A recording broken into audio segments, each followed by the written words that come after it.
Hello and welcome to the ETBrandequity.com Social Media Trends Summit presented by Talkwalker. The art of being socially relevant is what drives the audience to your brand. Identifying a suitable platform to portray your content, product, and keeping up with the demands of the consumer makes that process seem more effortless. Social media platforms has also revised their content offerings as well as a strategy to help brands and agencies reach out to their set of target audience. Their motive is to sustain the right balance between the latest trends and standard marketing approaches to deliver unique experiences to audience through personalization. To bind this process together, understanding the pattern shift of consumers and keeping updated with the latest technologies on new media becomes a key to success. It is all about serving the customer right and to go beyond to enrich their experience. The aim of the summit is to bring together the stakeholders from the industry on the same platform to discuss this very topic. Now, without much ado, I would like to invite Mr. Ajit Mohan, Vice President and Managing Director, India, Facebook, and Mr. Rana Barua, Group CEO, India, Havas Group, for a keynote fireside chat on the topic, Where Your Audience Resides, Crafting Impactful Engagements.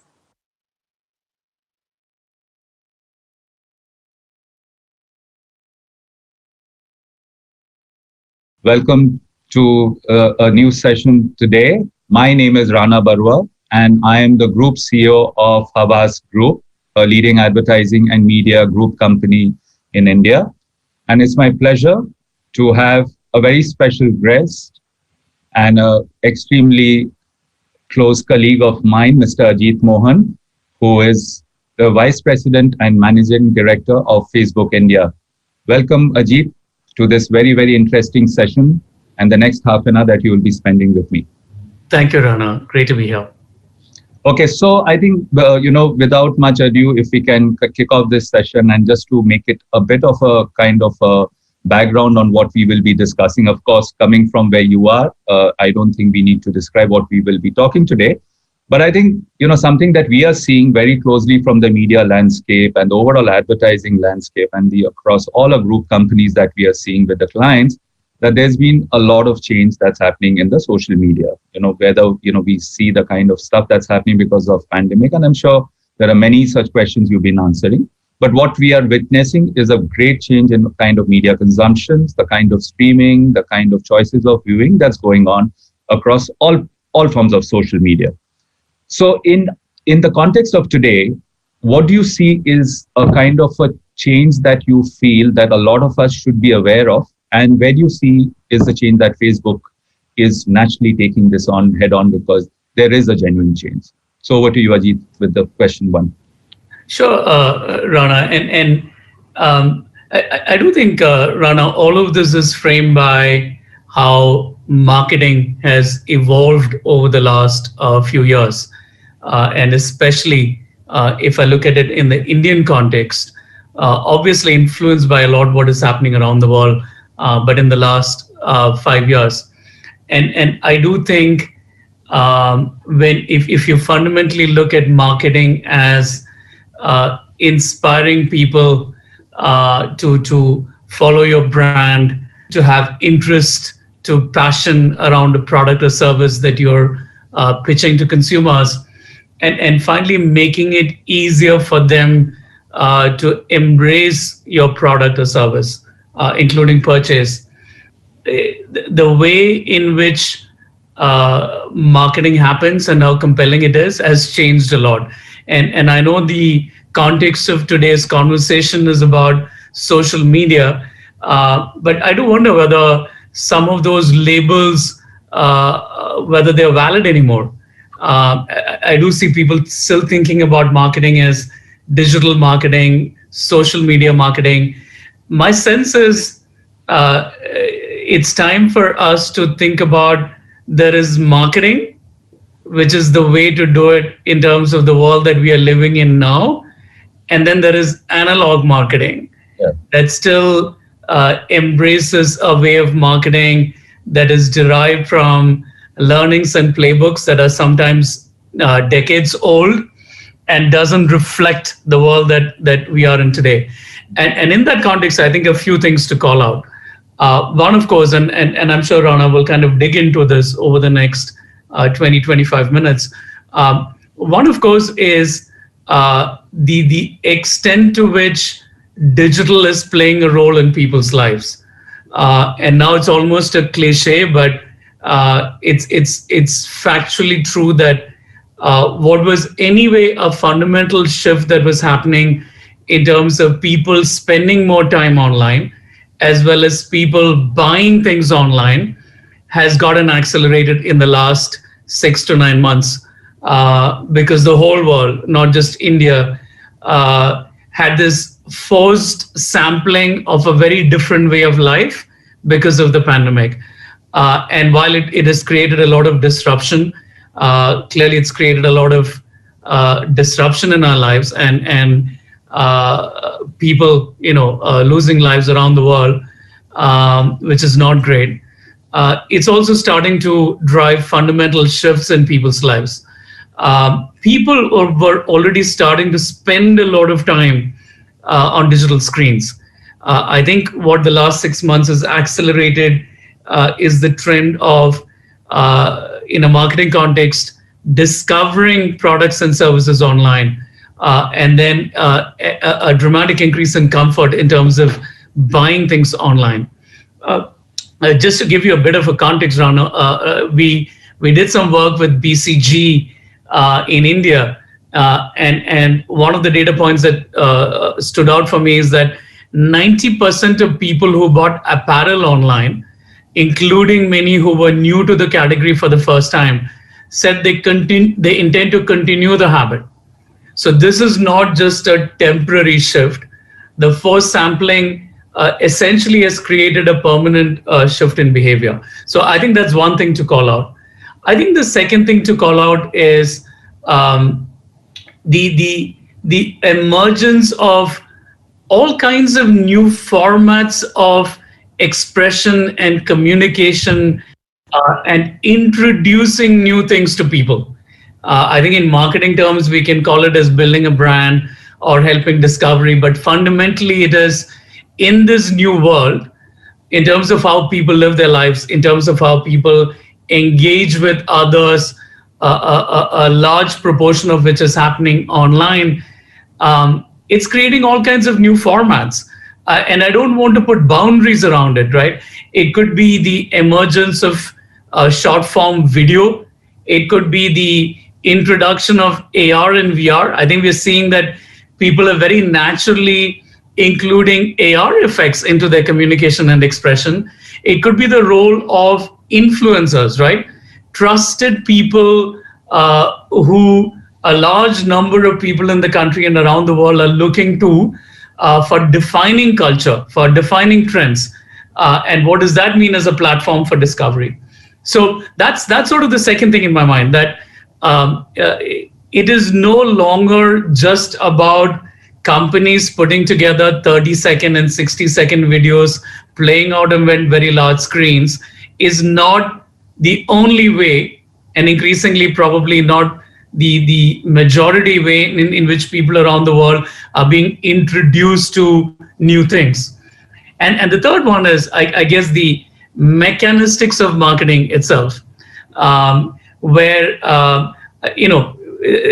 there's a line that I think both of us are familiar with, has been around for a long time, that we know that marketing is extremely powerful, and we know that 50% of marketing is effective, but we've always struggled with knowing which 50% of the marketing spend is effective. I just don't think that world is true anymore.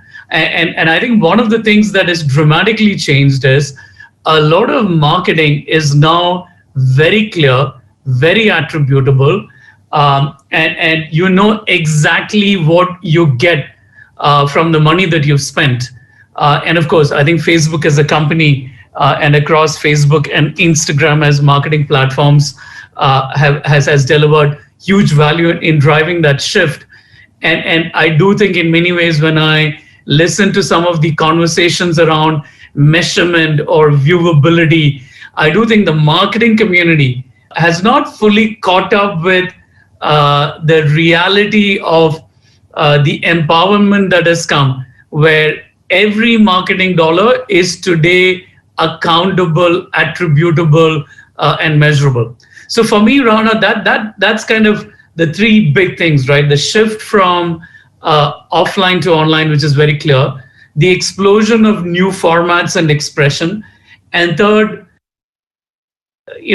for the marketing community, where I think it's pretty clear that the new generation of marketers are very clear that they want to show accountability for their work and their spend.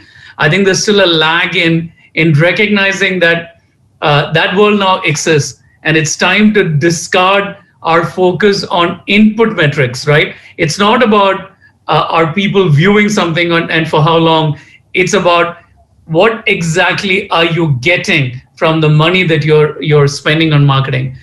And I do want to say, Rana, all of this is framed by something uniquely true in India, which is that in the last 5 years, frankly, in the last 4 years, 500 million people have come online in India with access to affordable, high quality mobile broadband. I think because it has happened so fast, because no country has seen that kind of a transformation in this short a period of time, I'm not sure whether the world at large has recognized the power of what that's been built. 500 million people online who are communicating with each other, who can buy things, who can discover things. That's a fundamental shift. And I think we've done the hard work of, well, frankly, the telcos, I think with Jio sort of initiating the positive disruption, have done all the hard work in making this happen. But with that as a foundation, with platforms like us providing that enabling layer, it's now for the other side, right? And in classic economic terms, it's now for the supply side to figure out how do they light up this 500, 550, 600 million people in a way that accelerates not just the recovery of businesses, but fundamentally building new models that can fuel growth for the next few years. Yeah, no, I think, Ajit, thanks. I think, this just an initial question about just the medium and just what you just shared is fantastic, because I think what, in a very holistic way and with certain examples, you've actually set the entire conversation set to say that what are the changes. And in fact, you've actually helped me answer a lot of other questions that I had, because it gives a complete macro and in certain cases also how the directionally what we are doing. So it's fantastic, So what I will do is I'm going to change my next question, because I think you've taken care of the consumer behavior shifts. But I think one of the challenges, and this is something more from the experience that we are seeing across us as a group which handles multiple companies, and I'm sure for all advertising and media companies, is that like you gave us a number of 500,000, and you're saying there are lots of people who are using this medium, and you're right. We are seeing that changes across most of 500 million, Ron. Sorry, 500 million. 500, 600 million. Yeah, 500, 600 million. I think one of the big challenges that whenever we meet and we discuss with all our clients is, when you look at the consumer shift, are you seeing a demographic stroke, even a psychographic profile, which we used to classify, since we are discussing some of the old classifications? Let's see if we still hold on to one or two of those. Is that, do you see a big shift in terms of mediums, or are you seeing an even? Are you seeing, we have this very natural habit of saying, okay, let's look at the youth of today. Let's go to, as you said, the world of digital and social media, which actually is not true. We know it. How do you all see it? Because my next question in that is that then how do you see businesses, and what opportunities do you see with businesses and clients as a result of these changes? So demographics, psychographics, and businesses, because what we experience, Ajit, is a lot of businesses are still formatting in a classical way, and then they go and say that, okay, let's look at the digital world for some of these activities. Whereas that is not true, which is, we all know that, because the world is much flatter. I think, Rana, it'll be a monumental mistake for the creative and marketing community to think of digital as a nice icing on the cake. I think that was it was okay to do it 10 years ago. I think you may have been able to get away with it 5 years ago. I just don't think it is remotely an option anymore, Rana. I genuinely think, and I say this as a framing because, and I think, being a creative and a marketing friendly person, Rana, you will understand the power of simple framing. I do think it may be good for all of us now to think about, if you do want to bifurcate marketing, it is not marketing and digital marketing, it is marketing and analog marketing. Because I do think it is important to now recognize what is mainstream and what may be, and I don't mean to be provocative, and niche I think is a bit unfair, but what is definitely not mainstream.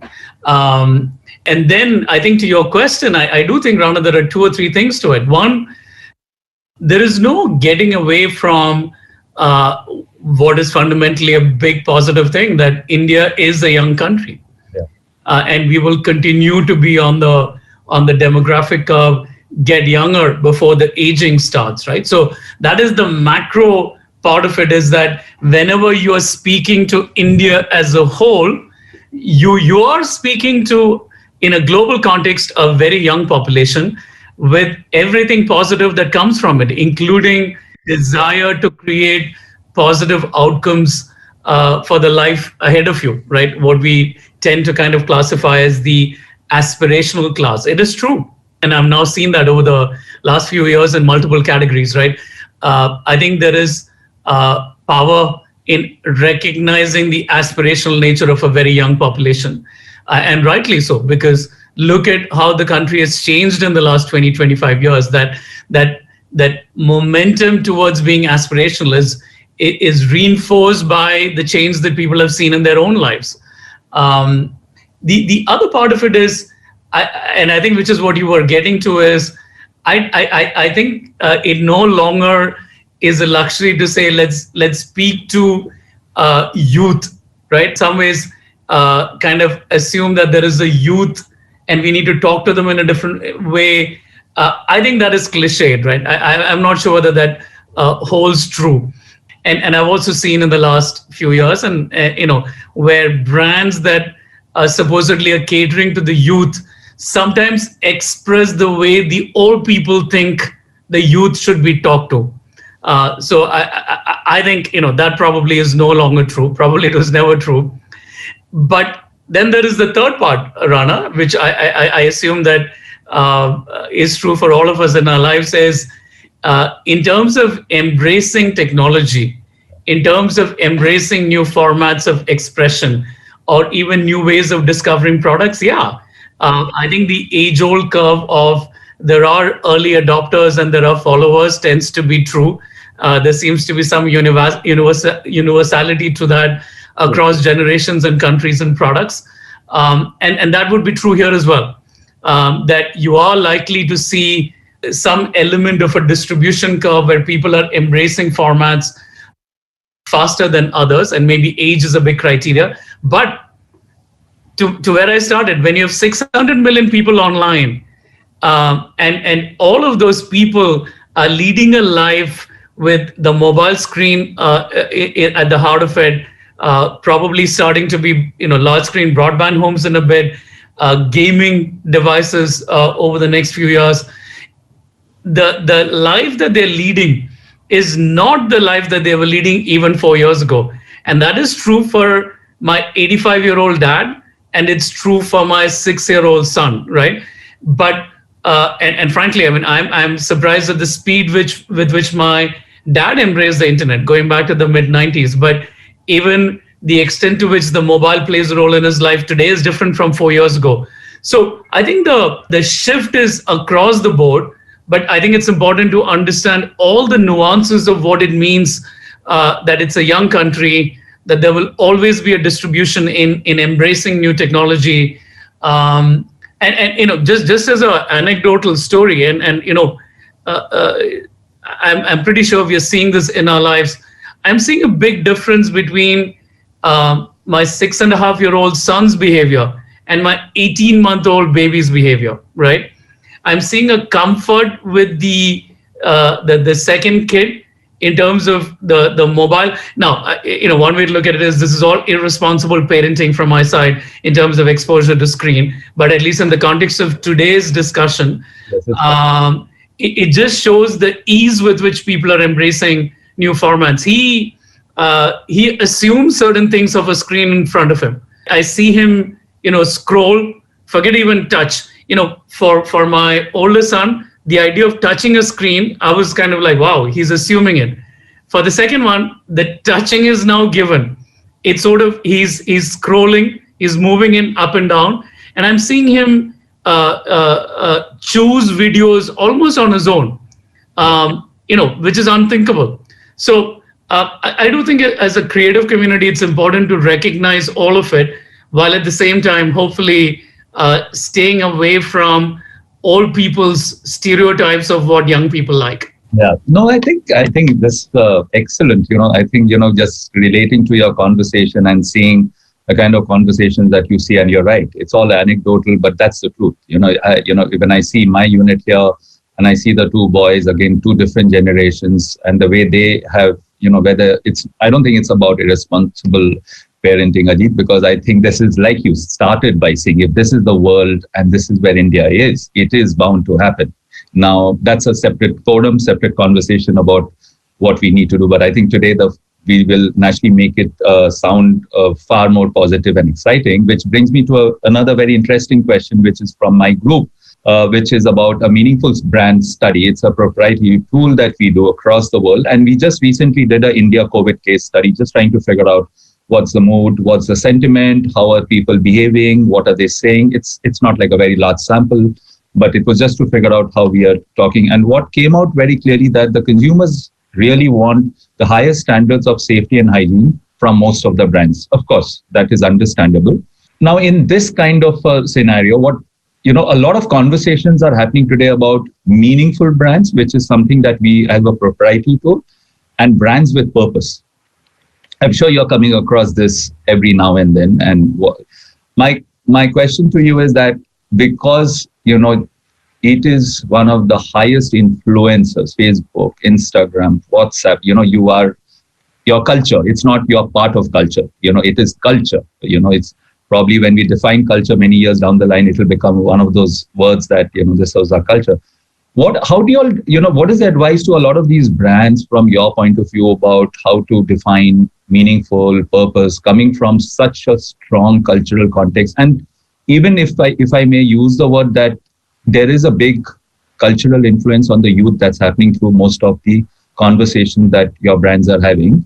So how do you define meaningful or purpose, or do you all actually, let it happen from the consumer's point of view? Great question, Ron. And I would say this in a couple of ways, right? One, I don't think as a company, we don't see ourselves as knowing enough or having that wisdom to tell others, how to do brand building or think of building purposeful brands. In many ways, I think as a company, we benefit from the wisdom of so many companies who have built such meaningful, compelling, purposeful brands over the last few generations, right? I think we feel inspired by many of them. So I wouldn't dare to kind of give advice. I think I can give you an example of our own sort of, when I think about, largely most of our conversations are about other products and categories and brands leverage and the extent to which Facebook and Instagram and WhatsApp are immersed in the social fabric of the world, frankly. So a lot of the conversation becomes about how other brands leverage us as a marketing platform. But let me give an example of how we think about telling our own story. And I think Facebook app is a good example. Yeah. I think one of the reasons why we have been more vocal and articulating our story a lot more in the last couple of years than we ever have done in the 13 years before that is we thought we needed to tell our story. That in the absence of us telling the story, there was a vacuum that was being filled by other voices. And And when we are telling our story, it was very easy for us to quickly come to the point of saying, look, what is at the core of what we do is the mission that we all believe in. And fundamentally on Facebook, it's really about how can we really give the world the tools, the enablers, the platforms to help others build community. How can we give people the power to build things that they believe in? And in some ways, if you have seen the Facebook app communication recently around more together, that comes from that belief in that purpose and mission, which is we fundamentally believe that the world is better off when we come together, when we do more things together, than when we do things at cross purposes or when we do things solo. And that kind of inspired more together. And it's a communication that is live now on IPL. Yeah. And I believe that line from the mission and the purpose to then the articulation and the communication is the one that's working for us. Yeah. And therefore, I think there are, I think there's enough body of work around thinking about purpose around companies and brands. But clearly, we do work in a mission-oriented company here. And I think it comes across in the communication that we do when we talk about our own platforms. Yeah. No, in fact, you're right, because, I just saw the work, in fact, this morning. It's come out in one of the portals, and I was going through the work. Very interesting, because one of the questions that I had, while I know it clearly states that, we are not a marketplace, which is Facebook, right? And I was reading through the conversation to understand. But I think somewhere it is also standing very interestingly for a lot of the, while these are individual specific, but I also, as a person, as a recipient and as a marketer and a communication person, also see that you are trying to help the businesses to come out and say that we are here to help. Is that a genuine attempt to also help the small businesses who've been hit across the country, as we know? Means, is there a way Facebook can actually help them in this journey and work? Because I think some of the conversations are not directly speaking that language, but you are saying that, you can be part of my journey and I'm here to help. So it's a bit of a thin line. 150%. And it's a great observation, Rana. The only thing I would kind of double up is we are being very overt about communicating that one of our missions is to help businesses build successful businesses. That's kind of, expanding opportunity is a part of our mission. I think you asked about small business, and I think it's important to kind of double click on that. And a couple of things, Rana. One, of course, is it's the beginning of our conversation, right? I think because of the marketing platform that we have built around Facebook and Instagram today, businesses around the world, including large businesses, understand the power of using a platform where there is not just that you can reach people quickly around the world. The scale of it is obviously a big part of the proposition, but a lot of it is that you have accountability for the marketing spend on the platform. The reason why we have managed to grow as a company is because I think we have added value to businesses where they know that every incremental dollar that they spend on Facebook or Instagram comes with very clear return, often several times over the money that they're spending. I think that's the power of the platform that has been built. And that obviously adds a lot of value to big businesses. But there is particularly a reason why only 16% of our revenue, and this is the number from Q2, the last quarter of 2020, only 16% of our revenue comes from the top 100 advertisers in the world, right? So that kind of means, and we have always recognized that the companies who leverage us, that we rely on and they rely on us, are the very long list of small businesses around the world. Yeah. And there's a reason for that. I think, and let me outline, there are a few reasons for that. One, the philosophy has been that we should give small businesses the same tools that the largest advertiser on the platform has today. Parity, right? Because you're a large advertiser, you don't get access to better tools. Our smallest advertiser has access to that same set of that same toolkit. The second is what we just talked about. Small businesses, by definition, tend to be very frugal. They tend to be very limited in access to resources, right? Especially in the early stages of building their businesses. And because we have built a platform where the accountability for the marketing spend is very high, the most frugal money tends to come here. Yeah. And the third one, I think, is just that I think the nature of the platforms that we are, the role that discovery and new formats of expression play, I think we can enable entirely new business models. I think a great example is White Hat Junior, an Indian edtech company, and I think you would know, Karan, a spectacular story of success. But a great company built in 15 months. I think zero to I think it was 300 million in value in slightly over a year. Yeah. And Karan would say this: in the beginning, a lot of it was only on Facebook and Instagram. Mm-hmm. And the power of it was recognizing that there was a way to connect the dots, not just in India, but in accessing a global market.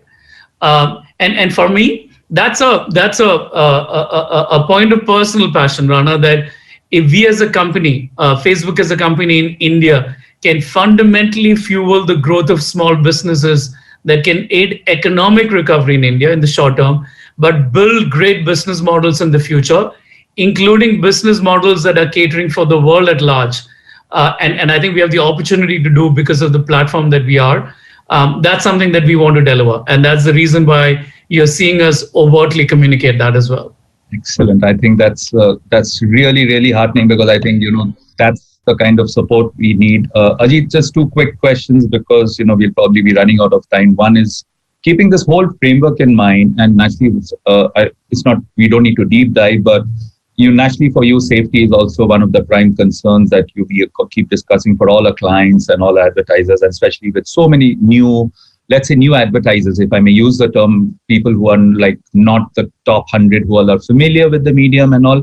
So is that something that genuinely that keeps working? And I know you all are working, and we know that because we work so closely with all of you in that. But that's naturally something as a challenge. At the same time, is something that you all keep working. How's that going on for you? Is that for so many new advertisers coming on board?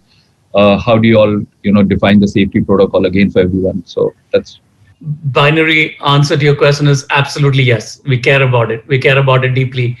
I think for a company that has more than 3.1 billion people who use our platforms every month, what we've always seen is that the vast number of people on our platform, are using it for good, are using it to connect to families or building businesses. But at the same time, we have to make sure that we have a framework for safety and security for protecting the people on the platform and advertisers on the platform from, even though it may be a minority of people who may kind of engage in behavior or content that is harmful. And I think what we have done over the last 3 years, Rana, is deeply leaned in to invest, whether it's the 30,000 people who work in safety and security, in the enormous investment made around automation, in building community standards, as well as standards around advertising. The reality is that there is no stakeholder that benefits from us not engaging and focusing on this 100%, right? And even from a narrow lens of revenue, which is not the lens that we carry, but even if you carry only the lens of revenue, it is in our self-interest to make sure that we are over-investing in safety. And that's what we have done. Thank you. I think that's something that, we keep discussing, and it's good that everybody's listening to it. There's so many people. And just one last question before we wrap up this fantastic session. I know, there's so much to know and talk, but from your personal point of view and the journey that you've had, and actually, you've seen some of the biggest companies, and also where do you see Facebook in the next few years, especially in India? We understand that the potential is huge. we are, some of us are part of this entire gravy chain. We are enjoying it because we've seen, if I may use the analog world, we are now seeing the change of this new world and all. Where are you seeing this new world of social media, and how do you see Facebook going forward in the next few years? Of course, you are going to grow bigger and better. Anything in your mind that you would like to just leave us behind with, just some of the thoughts that you have as brand? To our discussion, Rana, I'm sure there will be a lot of evolution in behaviors. There will be new products and innovation and new formats, many from us, many from other companies. My aspiration and my company's aspiration for India is that we are able to play a constructive role and in really being an ally for India in exploiting this moment of opportunity, right? Where we have this amazing opportunity to use digital to transform our economy, our way of living, and essentially light up opportunity for businesses and people around the country. And for me, that's where we're going to be singularly focused. And to the extent 3 years or 5 years from now, we can look back and say we played a positive, constructive role in fueling that transformation. I think we will see that as a success. Perfect. Thank you. And I, take this opportunity to thank you for your time, Ajit. I think more power to you and to Facebook for, helping this entire world through the smaller businesses, connecting the world. Like we started this conversation, apart from this huge opportunity, I think what, that the positive aspect of social media and the kind of wonderful, magical stuff that we see, whether like you mentioned, your 85-year-old or to the 6-month-old, 18-month-old, sorry, this world is naturally a far different world. So thanks for your time. Thanks for this wonderful session and all the best for everything. Thanks, Ajit.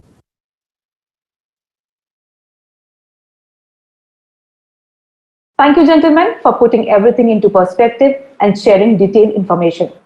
Ladies and gentlemen, we would like to see your engagement on social media as well. So keep tweeting using the hashtag Social Media Trends 2021.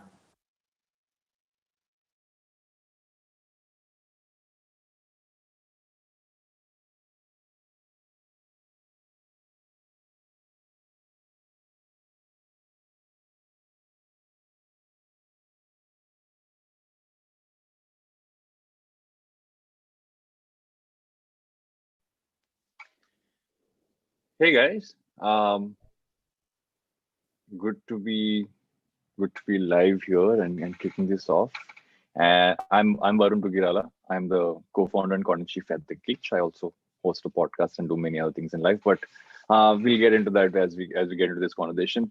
What are we going to be doing today? Today we're going to be talking about how you influence your audience in this entire maze we call social media, right? So we have an interesting set of panelists here. We have Prajakta Kohli, who most of us follow and know as Mostly Sane. If you can get Prajakta. Hi, Prajakta. Hi, good morning. Good morning. We only meet on panels, I feel. All the time. We have Chavi Mita, the actress and the co-founder of Shitty Ideas Trendy. Hi guys. Hi, Chavi. Hi. Hi Prajakta. Hello, Chavi. We have Rahul Karthikeyan, the head of marketing at ETBrand. Hey guys. Hi everyone. Hi. Hi. And Samir Yadav, the associate director for marketing with chocolates at Mondelez India. Hi everyone. Good morning. Hello. Good morning. Hi. Hey Samir. Good morning, everyone. So let's kick this off. I thought I'll try to make this not a game of musical chairs where I ask all of you all the same question. By the time we come to the last person, it becomes like, okay, everybody said everything anyway, and we go back into that. We'll keep this a little more fun and interactive. So I actually wanted to start off with you, Prajakta, on this one. Kind of asking you, saying, one of the things that we constantly talk about to brands and even within agencies is that so much we can learn from creators about how you can really build engagement with an audience. What, according to you, kind of builds that? How do you kind of influence and kind of get an audience in from a creator perspective? I think a conversation sort of makes a big difference. There can always be you sitting in your chair as a creator telling the audience, but unless you speak to them, I don't think the engagement comes in. Listen to them, read their comments, reply to their comments, because that's the beauty. I mean, it's a yin and yang sort of a situation where the great thing about the internet is that people can speak. That also sort of sometimes becomes the worst part of the internet. But looking at the brighter side, I feel like the fact that people very honestly give you reviews, very honestly tell you what they think about a video. For me, it has always helped me understanding my audience better. And when you take their opinion and sort of make those little changes in your content, in the way you present your content, because they are the consumers, right? They choose to watch your content. So when they get something they like even more, I think that's where the engagement really kicks in. And taking it from what you just said, if I go a little wider in terms of a lens, and I'll think of from a publisher point of view as well as a creator point of view, I'm actually going to go to Chavi here and going to ask her as well. So when you create the content, so one is the creator aspect, then you're kind of going wider when you're creating a large amount of content. So Chavi, how does what more gets kind of added on into this mix when you're looking at it from that lens? So I think what Prajakta said made a lot of sense. Conversations are important, and that's the beauty of being on the social media, because the satisfaction or the gratification is very instant. The minute your piece of content is out, you know whether people have liked it or not. But I think when you're creating a piece of content, when you don't know how it's going to react, how people are going to react to it, it's also important that you create something which you speak in the language of the person who's going to be watching. So it has to be very relatable. It always helps if you draw your inspiration from things which are happening around you, and also understanding what kind of people are watching your content, because every community is different, and what kind of community you have built, I think your content totally depends on that, to be able to draw good engagement from your consumers. So then, taking from what both of you have said, I'm going to turn to Rahul and Samir and going to ask both of you all a similar question, saying, while this is obviously the best part about how you can kind of build an audience, build engagement online, once you come to brands, I'm going to go one after the other on this one. But starting with you, Rahul, as a brand, how do you see this? How do you see in today's time across the internet, across social media, kind of building that entire audience connect? What have you seen as best practices? What have you kind of pulled from the creator world? What has been more from the brand side of things? Yeah, so I think there are two worlds to it right now. There's a pre-COVID and there's a current scenario, right? So the pre-COVID, we call ourselves, so when we started with the entire social media as a channel, we wanted to call ourselves as a superhero. Okay, so and one of the biggest fan followers of me and superhero was the Iron Man, right? So always ahead in terms of what you're thinking. Right. So, and what we started doing was we started moving into the social channel with a lot of humor, started bringing all of that. What we realized post the COVID is the sentiment analysis. When we're kind of doing the sentiment analysis of our consumer, it shifted a lot, right? It shifted to some sense of fear, lack of reliability, and job loss. There was a lot of, this was happening, right? So what we, during that period of time, we shifted our tonality towards Spider-Man. He's the man for common man, right? So we changed our tonality there. And what we did was we started getting into a partnership which was more of sharing human stories, real-time stories of successful people, and how it was important, in even today's era to kind of upskill yourselves, right? So when we shifted that base, it became evident with the kind of sentiment analysis that we got that a lot of people were starting to relate to us again. It took a while for us. Obviously, in the beginning, it was slightly more difficult. But I think over a period of time, social as a channel, it's all about conversations, right? As rightly pointed out by Prajakta and Chavi as well. So we had to face two different worlds during that time. And entire transition had to be so quick for the brand to really move. I think it's one of the biggest success metric, and we've always been scaling up on our social channels. We've got a lot of sense of humor, put across even during these times. I think that's something which is very, very critical for us as we move forward as well. So yeah. Taking from there, Samir, just want to get your POV as well, because I feel for you, because unlike Rahul, with product is entirely digital. You obviously have an analog component, if I want to call it that, to the business. So how do you can kind of balance that out in this entire mix? No, I mean, interesting discussion, and I think Prajakta, Chavi, and Rahul also touched upon it. How do you connect conversations? So I think the starting point is audience itself. I mean, if you look at Prajakta's following maybe on YouTube and Chavi's following on YouTube, there will be two different set of audiences. And the starting point is that how can you be insightful before you actually put out anything? So, not really shove that what you want to say.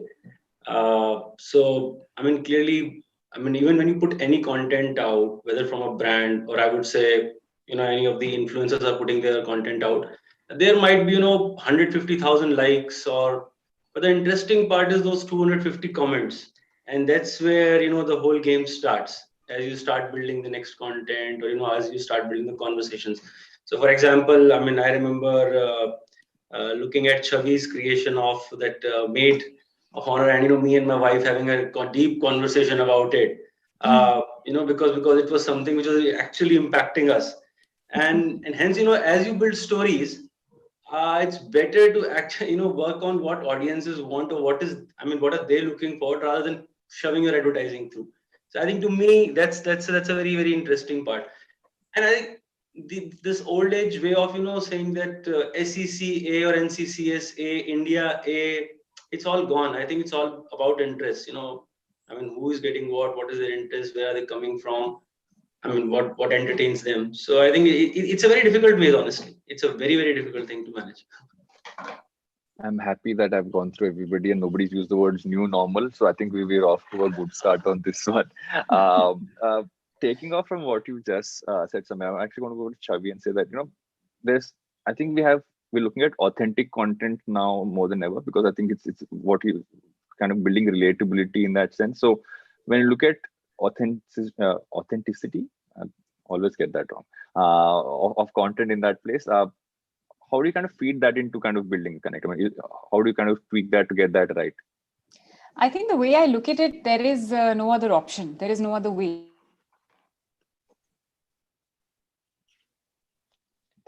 Just can't pause on her. I'm going to quickly jump. She comes back. Prajak, I'm going to come to you. I'm going to get a similar line of thought towards you as well, and we'll come back to Chavi when she's For a creator, she's back. Perfect. She's back. We Okay, lost you there for a second. Yeah, I can hear you. Perfect.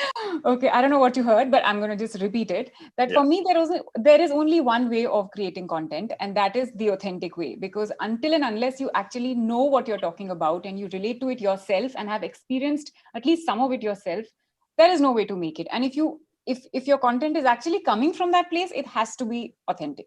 So it's just the way I look at it.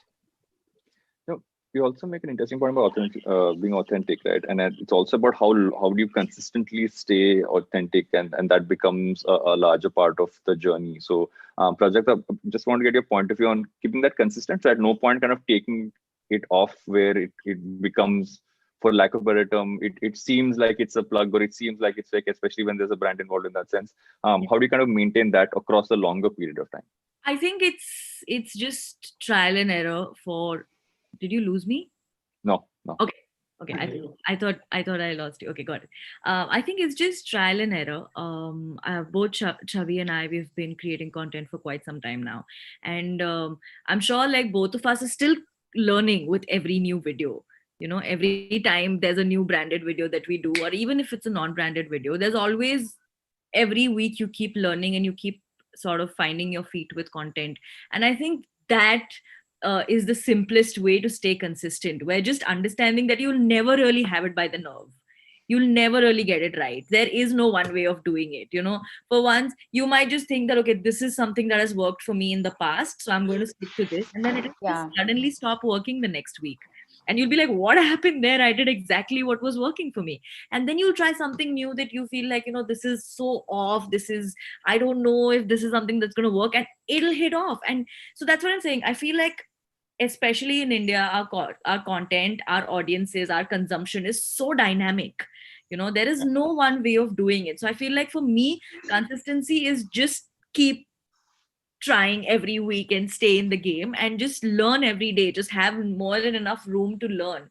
I mean, I've been doing this for more than 5 years now. And there are still days when I sit on my laptop when I'm writing a branded video and I'm like, I feel like I'm doing this for the first time, because suddenly no data or nothing that I have learned will always help me going forward. Because if I keep doing the same thing, I become redundant and the content gets monotonous and my audience stops watching me, which happened to me in 2017 and very recently in 2020 also, where I was like, I'm not doing anything new. So I feel like for creators, I think the only thing consistent is the fact that there is no way of staying consistent. You just the only way of staying consistent is to not be consistent. yeah, don't be consistent. Just stay in the game and put your content out and take feedback and work on your feedback and differentiate hate from criticism. Yes. And keep doing what you're doing, keep learning, be open for trying new things, especially with branded content. There's one way of branded content that might have worked for you before, but chances are it's not going to work for you again. So be open, which is why I also think that also what is important is, and Prajakta, you'll relate to me when I say this, is to create that very delicate balance between branded and non-branded content. So you have to make sure that not all of your content is branded, because that is also what is important for your audience. You don't want to look like an advertising channel, right? You also want to speak your heart at times. Yeah.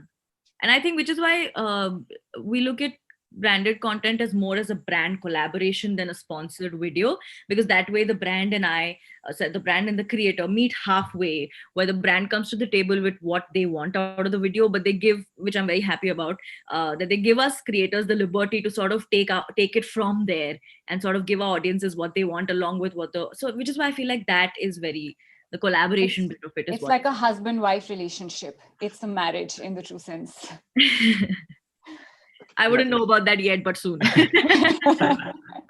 I like the fact that you said it should seem like an advertising channel. So I'm going to turn to the two gentlemen who do have to manage what are technically called advertising channels in that sense of the word. How do you kind of balance out? I'm going to start with you, Samira. How do you kind of balance out this entire way of creating, right? Because we've always had, if I go back, and I've learned this over time, even though I never worked in traditional advertising, is that you always have testing and you kind of put stuff out, but now everything you put out is a test. You're seeing what works and you're tweaking it along and going away. It's a very different, it's a modular way of creation. And when you're doing that, do you now look at it differently? Do you not look at each piece differently, and you kind of look at it as almost like, weird analogy, but almost like how television used to program itself and still does. Like you have multiple pieces across the year and you're just seeing what works and what doesn't work. No, yeah, right. I mean, it's a very complex one. And, hearing Prajakta and Chavi, I mean, I'm able to relate to their issues. I mean, like what content they're creating and how they're engaging. It's even more difficult for us because now here is an advertiser who has to choose.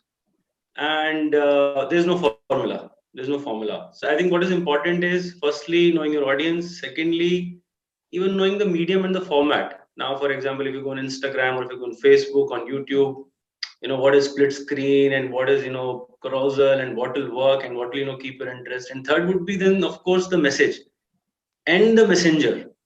So, it becomes very, very complex that way.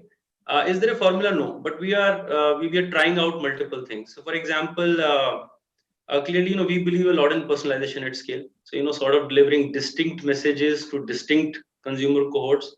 And then, we are able to real-time evaluate that what is working for us, for example. That's one. Secondly, clearly, dealing with India in one way doesn't sort of work. So, I mean, if there is one message which one messenger or what we call as KOLs or influencer is trying to give in Bombay, will not even work in Nasik. I mean, leave, Bulandshahr in UP. So it's a very, very different ballgame. Then what we try to do is, of course, look at all the creatives, assess them. I mean, with the messengers also, we have got a complete science to it, that what is driving reach for us and what is driving engagement for us. And, you'll have to make those choices as you go ahead. It's difficult, I mean, for creating content. And I mean, I don't use the word pity, but it's a tough job for the creative guys also today, because, life is so short, the brief is so difficult, and you want to do everything every time. And one thing which I have realized personally is getting the right team is so important. So, for example, in our team and in chocolates, we have got people who are between 25, 30, and 22. Because honestly, I am not on the platform. I don't even know what they're watching, and it is moving so fast. So, for me to give gyan to somebody, who is not even utilizing or consuming that is of no use. So, getting the right team is also very important, and almost working with these partners. So we work extensively with, of course, the Googles and the Facebooks of the world, and even the telecoms today, to just get the right insight and the right message to be delivered for the reach or engagement, as it might go. Rahul, picking up from there, I had a couple of extra points to kind of dig in, but I want to get your follow up on this one, and then I'm going to ask you a few more things on this. Yeah, sure. I think, to be very honest, I think this is the most toughest job. Right? And I kind of completely align with that, because for Upgrad, ever since we started, in the last 18 months or so, we started moving into the storytelling mode with a lot of brands. Right? Previous to that, we were a hardcore performance marketing, but we now started moving into brand and storytelling mode as well. So in the initial stage, when we started doing into that, we got into a few sketches, we started getting into webinars, web series. We realized there's no one story that fits all. Okay, so, and there is no one audience that fits all in terms of content as well. Sometimes we even attempted at using the same influencer at a frequency of maybe twice in 3 months. And we've seen that, the graph just dips with the same storytelling. What has changed? Nothing, but just the consumer is like bored of it, out of it, right? We realized that over a period of time, it has to be so innovative. We need to constantly be at it and be innovative in that space, right? And it gets so cluttered as well, right? So, for example, in EdTech now, every brand is getting into storytelling, right? So, and the same narrations through different brands, it kind of, I'll say it'll just kill the entire universe of branded content in some way. So, we are conscious of that. I completely align with Samir as well. It also belongs to the team, how you need to give that sort of a freedom to the partners to really give away the brand message, not be on the face. So I think over a period of time we've realized this is very, very critical in terms of the narration and the storytelling and how to be innovative. I'll say even in my probably out of let's say 10 stories, we might have hit only 2 or 3 at max, which is really nudged the consumer, right? So, but it is very critical for you to have that open mind.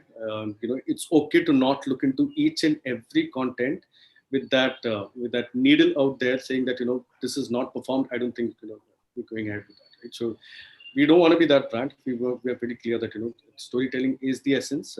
Over the period of time, what we've also realized is ever since we started the branded content piece, our traffic overall organic traffic has taken almost 100% jump, which is significant, right? So, but overall, if you look at collectively, and that's why the brand has to look at it and not break it into pieces.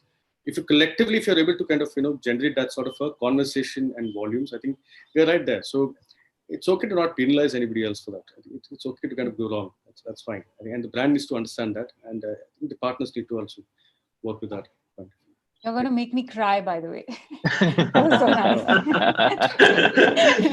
I'm happy. Yeah. But on the point of branded content, and I think Chavi also raised the point that see, what's this today's generation? I mean, they're very smart. They know what is advertising, and what's basically not advertising. So I mean, not. For example, in the old, but not all the old. I mean, you're talking about right now. You'll have one collaboration with a big movie where the stars will come and say, "Do this," and you will see. Okay, we understand that you're trying to advertise. Versus the subtle way of basically weaving that into the story, which is much more meaningful to them, and where there's a place for it. So, like what we call it as let the influencer or let the story be the hero. We are happy to be the sidekicks. And we want to be that way, and that has actually worked better for us. You make since you've hit on the influencer piece, right? I agree that I don't think audiences today necessarily have an issue with seeing something that's branded, but they have an issue with seeing something that just feels only branded, and I think that's the line to kind of cross. So how do you make sure, and there's obviously a creation process. If you ask any creator in the past, and I'm sure Project and Chavi both tell me, is the fact that let us do things how we normally do it. We'll figure a way to interweave it in there. But obviously brands will and always will have mandates, which is required as well. So this is my singular round robin question in that sense with everybody. I want everyone's point of view is that how do you kind of balance that out? How do you balance that entire, like, you need to make sure whatever the brand needs is there, but yet you also need to have the creator's essence shouldn't stick out like, okay, this doesn't seem like something this person would make. So I'd love to get everybody's point of view on that. I'll start off with you, Prajakta. I think first, every time, I mean, again, every creator has a different way of dealing with this. I just like to share what my team and I sort of keep in mind. So every time we get a brand inquiry, or if we are working on a brand collab, we always sort of figure out if there's a direct relation that's happening. Like, for example, I'm on a very, very, very happy contract with Gillette Venus. Also, that for example, because that is a beautiful collaboration for me, because even before the brand came to my life, that was something I've always been using. So that's much seamless. But then there are sometimes brands which come to us, which I have not necessarily ever used, or I haven't been a regular user, but it's a fun activity, but it's a fun collaboration, but it's a fun opportunity for me to work with a brand that I admire and I like, and I sort of believe in the ideals that they do.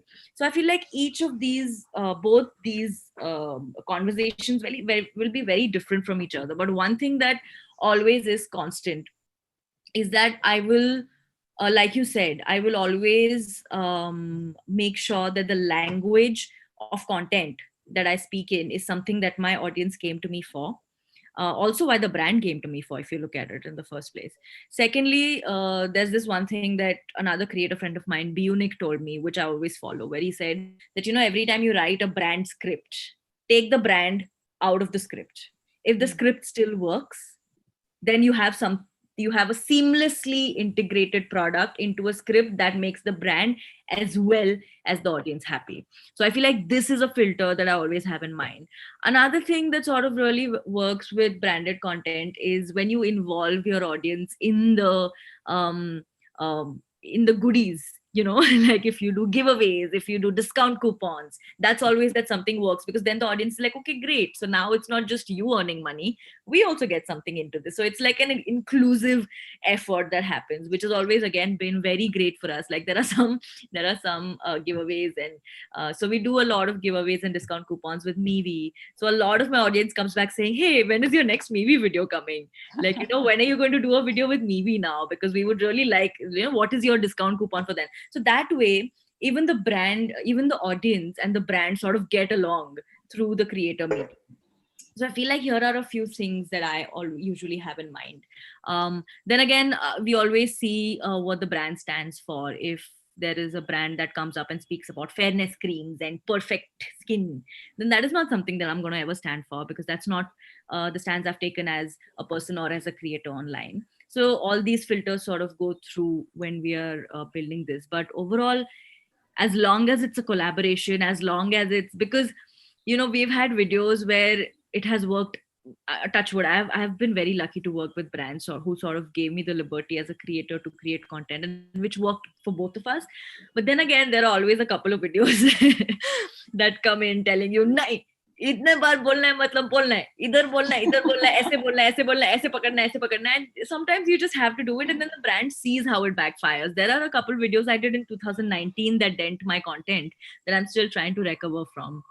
So yeah, I mean, it's again, like I said, trial and error. You learn from your mistakes. I think interestingly, I found it really interesting, Prajakta, that you said that if you take the brand away from a story, does it still work? We work in the completely opposite way. Whenever there's a brand query that comes to us, we specially curate the script keeping the brand in mind. So if you take the brand away from the script, there is no script. So it's like that much part of the script, For example, I mean, if there is, like we did a web series for Flipkart, people actually wrote to us saying that, oh, you should have asked Flipkart to pay you for this. If you take Flipkart away from it, there was no brand, and it worked so beautifully. We tackled a lot of their issues that they wanted to convey to the audience through series of episodes, and it was great. So, but a lot of times, and I agree with the Prajakta here, that sometimes a brand comes to you and you feel that this is not a very organic fit into my universe, into my SIT universe. Like we have a sitcom format, so there are certain characters that we've built. If a certain character is not going to be using this brand, then there is no point in even trying to attempt it, and we very gracefully say no to the brand, because there's no point. It's not going to be beneficial for me or the brand. So again, it has to work both ways. The audience knows, And gladly, very thankfully, people are now more receptive towards branded content, and they are expecting that brand integration to come within your piece of content. But that doesn't mean you're going to fool the audience or the brand by saying, "Nahi, हाँ, ये भी मैं कर लूँगी, ये भी आप करो, आने दो," you know. So that sort of balance has to be maintained. Rahul, Samir, any either of you want to kick in at this point of time? But yeah, yes, go on. Okay. Now I was saying again, some interesting points coming across on branded content. But the good part is that collaborating right from the start, it helps. And like the way we have as advertisers are actually looking towards influencers or creators, they're also looking towards us. So what, we have been very lucky, touch wood, because we are in a business of selling chocolates and some good fun and joy there, that people have actually come to us that we have this... setting the best chocolates ever. Thank you so much, Priyata. But so the creators have come back to us and said that, okay, this is the idea. Can can we participate or can we collaborate? And that's where the fun starts. So I mean, if you look at Cadbury Dairy Milk Silk in the last 1.5 years, the music video we recently did with one of the, Jaslene, I think, was an idea which came from there. Whether it was Terribly Tiny Tales, whether it's anything which is happening on some of the production houses on Instagram and on YouTube, the ideas are coming from there. So they are seeing the right fitment in their storytelling for the brand, and then that helps. Now it'll be wrong if we don't then sort of extend our hand there, because we will be losing out an opportunity, because the idea, it's not necessary that idea has to come from you. I mean, idea can come from anywhere. Till the time the fitment is perfect, it works for everyone. That's where my head is. Yeah, I think so. Varun, I'm sorry, can I just make a statement that has nothing to do with this at all? I just want to take this opportunity to tell Samir that my father used to work at Cadbury's when I was really young. So I have grown up on eating so many chocolates, and my mom hated the fact that we had to take a dentist appointment every 2 months. Because Baba used to get home like boxes and boxes every day.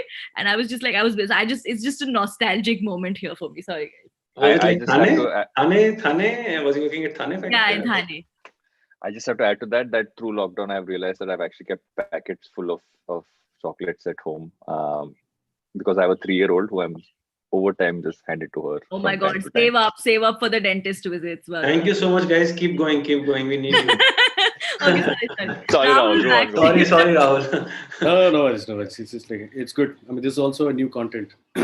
So it's good. Yeah, so I think, see, there are 2 types of content that we've worked on. One is wherein you curate the content right from scratch, you work with the partners and collaborate. And there is the second one wherein the content already exists, and you try to kind of merge with that. And typically, we've always seen that the second one doesn't really work much. It seems like a force fit. It's coming onto it on the face. I've had where the collaborators will, the partners would come back and say, it's an ideal fit, but we don't really see it. When the content gets integrated, it comes out so strong. It's all about selling a bread so loudly. It's by. So, and we want to kind of refrain from that. I think it's over a period of time, and this has all been testing. We've realized, it's important that we start curating content from scratch, work with the partners, and start building it out.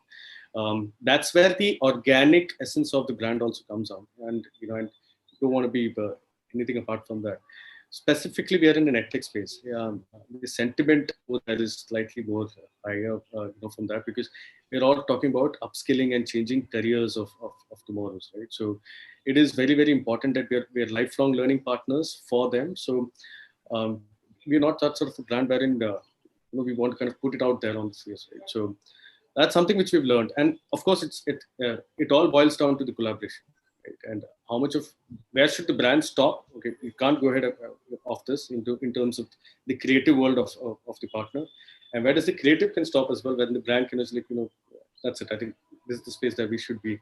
I don't think we need to cross that, right? So now that depends on the team. That depends on the partner as well. So we've had more better partnerships, and few here and there teething issues as well, but that's okay.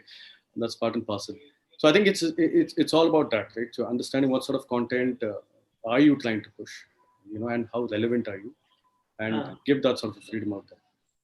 I'm just building on that. I think one other interesting point which we are realizing is that there is too much of creativity around. People are just eager to bring it out and show it to the world, and people want to create more rather than actually absorb. So now, if a brand is able to give that sort of a hook or some sort of a platform for them to showcase it, nothing like it. I mean, happened, with one of, I mean, again with Silk, because we have a very distinctive set of music, and that particular Silk song. People are actually giving us so much of user generated content, as we call it. It is unimaginable. Rather, I can actually say here that one of the edit guys, he created a Bahubali video, and the views today on YouTube are more for that 1 minute than it is for actually what we have been promoting a 45 second. And it's a completely, the way it was presented. So again, the beauty is that if you're able to provide that hook or that sort of one sort of distinctive, creative asset for to the user to play with, believe you me, people can go wild. I think just to add on to Samir, just one last point there. Is on the hook, right? I mean, if you look at the current TVC that we've also launched, right? It's about don't be a chatu, and we have a donkey there who's the boss. So we're going to put it out there. It only came out because of the creative freedom, right? And it only came out because we believed in it, and we knew, yes, there were good and there were bad conversations also. There were a lot of slacks as well. How can you make boss look like a donkey as well? So it came out like that. Right? So we did a lot of social conversations around don't be a chatu, hashtag don't be a chatu as well. It just evolved, it just created the entire trend. And there's a lot of other brands also started picking it up, and started sharing, don't be a chatu. Right? So I think that's, it only came up wherein we kind of accepted the fact that, okay, this creative freedom, let's start push the barrier. Let's get into conversations as well. So I think it's all about that, coming at the right place at the right time. Yeah. I actually have additional follow-ups to both the points you made. I want to come to you, Rahul, first. Is that the Don't Be a Chatu campaign. You obviously, like you mentioned, you knew that there would be positive and there'd be negative responses to it. How do you make sure that you're not being risk averse, but yet you're also kind of preparing for any potential follow that comes from that, especially in this, because obviously that can, while you're navigating this entire piece and you're trying to build an audience, you also don't want to put off too many of them, but you also want, so how do you kind of, is there a method to it? So there's no right way to it, honestly. I think first is talk to the legal, just ensure that everything's covered up. So I think just hope for that nothing breaks. So get all the right people on your side for that. But I think on a serious note, there's no right size that fits all. I think it's just about believing in the communication, and probably doing a sort of initial research, grounded by showcasing it to some sort of to your target audiences, and get some sense of feedback, which we did. And over there as well, almost 80%, 85% of the consumers were, they could relate to it. They were very open about it. One good essence when we did that as well is people out there will not openly accept that fact, right? You don't chatify posts. So, but it's there in the back of mind. It's always there. But I don't want to kind of call it out loud. I'm not a chatu. Right? So we realized it, and I think we just took a punt at it. And I said, okay, let's go ahead with that. And one thing we understood is when we started off itself, the conversations initially itself, the moment we kept almost 96% of those conversations were positive, relatability. Right? So I think that was a good start. It's all about the brands starting off well, and then I think it's just about stabilizing it somewhere. Right? So it's more to do with some level of ground research, speak to the legal, and then just cover up all the rest. Yeah. So, yeah. And Samir, you spoke about UGC, right? And obviously that is become a strong component of how a lot of stuff can kind of spread around, especially when you're dealing with online content. Is there what is a good way to kind of leverage that, and which are the ways to kind of make sure that you don't kind of, again, I'm just trying to figure where the lines are. And there's no formula again, to get the UGC, but multiple things have been tried in the past.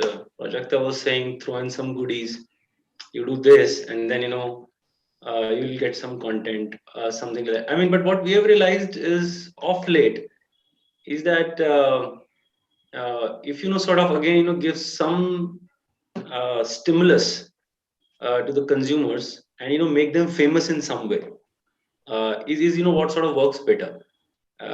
One of the examples I spoke about silk. One of the examples was Crispello, that you can create your own ad and we can put you back on TV, stuff like that. I think that's giving I mean that's proving to be much more effective than sort of going out and saying that, okay, how do you want to say happy Valentine's to somebody, and then we'll put it back. Seamlessness, relevance, meaningful to them is more important, rather than sort of being in the face and saying that, okay, just give me your content and I'll throw it back.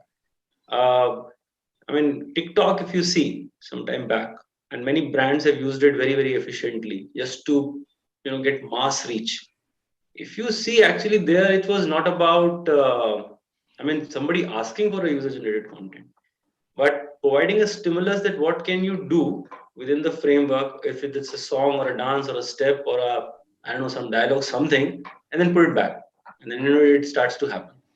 So that's I mean honestly, no formula per se. I want to kind of start off pulling some of the questions from the Q&A, so we can just like have discuss those as well. This one's actually, I think, it'd be great to get a POV from both Prajakta and Chavi on this. It's saying, how can you? This is from Ashutosh saying, how can you grow our audience on Instagram when you just started, even though your content is good and you keep posting regularly? Either if you can kind of start. I think Instagram hashtags work really well. And for all the people who are new influencers, who want to be influencers, and who are just building a platform, certain things I think everyone should keep in mind is, one, the consistency of putting up a piece of content. You decided, like, how often do you want to do it? Once a day, twice a day, or once a week, or twice a week, or whatever it is that you decide. Consistency helps a lot. And also to understand what you're good at, rather than doing something which somebody else is good at. So just aping somebody, because Prajakta is doing great videos. Oh, I can also do that. Let me also do that. That's not going to work. I mean, everybody should find their own pulse and try to do something that they are good at. That makes a lot of difference, I think. And it's just about that one video clicking. If you're actually doing it with all your passion and conviction of what you're good at, you're bound to get success. And also, just because you need that one video to click doesn't mean that it's going to be the first one. It could also be the 10th one or the 50th one. And that's where the consistency helps. Yeah. Also, I feel like understanding audience behavior, because audience is extremely different on YouTube. They are very different on Instagram. Yeah. Chalo, YouTube chodo, Instagram pe audience will be very different on the feed. Audience will be very different on Reels. Audience will be very different on IGTV. Yes. So you just need to understand what format or what form of content is working for your Instagram. Sometimes I know creators who put out 7-second videos and they do great. And then sometimes it's tough for them to put out a 3-minute IGTV. But then there are creators who will put 15-minute videos on IGTV and that will do great.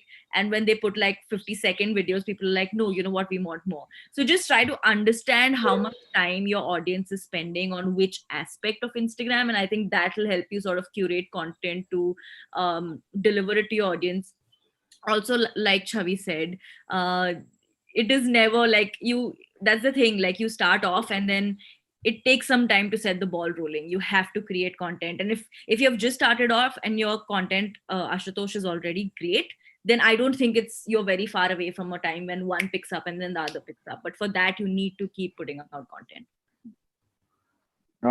There's another interesting one here. I'm just going to scroll through and find that one, which was basically the fact that if you are creating content all the time, how do you make sure you ensure brand purpose? Samir and Rahul, both of you, actually. How do you ensure brand purpose is still alive because you're creating so much from a content lens? Either of you can. Rahul, you want to start off? Yeah. So I think it's just about ensuring what your final vision is, overall vision is. Where do you want to be there? And what sort of narrative will ensure that you're right up there. So if you have that vision, if you have that goal, I think it should. Then it's all about chasing towards that goal.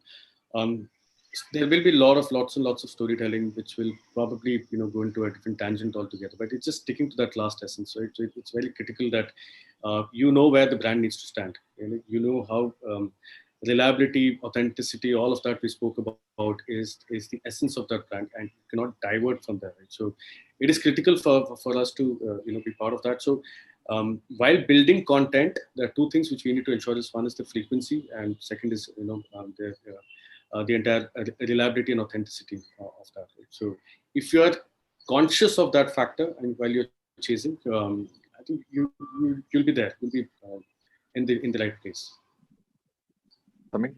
Yeah. I mean, you said, creating content and staying true to the brand purpose. Yeah. So, I mean, I think, see, quality control or quality, being very tough about quality doesn't only work on product creation. It works on everything, whether it is content. Why should you put out a content which is not true to your brand purpose? See, and then, referring, Varun, to your earlier question on, in today's world, and, if you do something and, the risk covers, etc., there is enough conflict, confusion, confrontation in this world. So don't add to the cacophony. Don't sort of stick to an idea just because you think, oh, ye to kuch different lag raha hai. If that different is true to the brand purpose, and by brand purpose I mean your one brand idea or that one line brief, do that. Otherwise, please don't create content.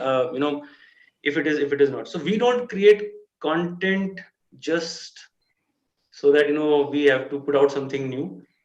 We rather believe in whatever is working for us, give much more weight to that, because I mean, when consumers see if they love something, now they will actually view it 20 times, 30 times.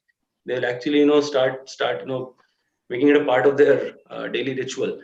So we ensure that there are strong quality checks, in the sense of whenever we are creating a creative, that it is living up to the brand or the creative idea, and not just trying to do something random stuff and then figuring out that what I mean, what's the method in madness? So I mean, don't create that madness, I would say.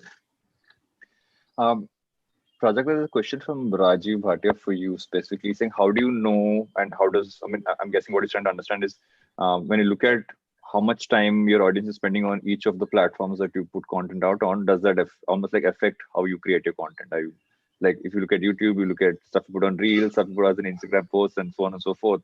Does that influence what you create?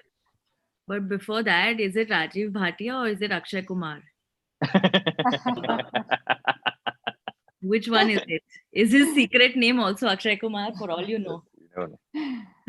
Sorry. I lost you a little bit in the question there. Does it affect that I have to do I create different content for different platforms? Yeah. No. How much does it affect it? If you look at the data and it says, okay, 1 second, people are consuming my content a lot more on X platform or next format, does that move you towards that, or do you try to stay a little? No. I think one of the major changes in audience behavior that has happened, especially during lockdown, is कि लोगों के पास बहुत सारी फुर्सत आ गई है. A lot of time that they're spending on the internet. So I feel like right now, especially if we speak at the moment, it's not really, oh, this one's doing better than this one's. It's that, oh my God, there's a lot of consumption happening on both. Which is why, again, but because I've been doing YouTube content majorly for the past 5 months, and that is where all my, like, that is the mothership, and then everything else, like I'm creating content for Instagram and different parts of Instagram also. But I feel like just the fact right now, it is crazy how well content is doing on all platforms, which is why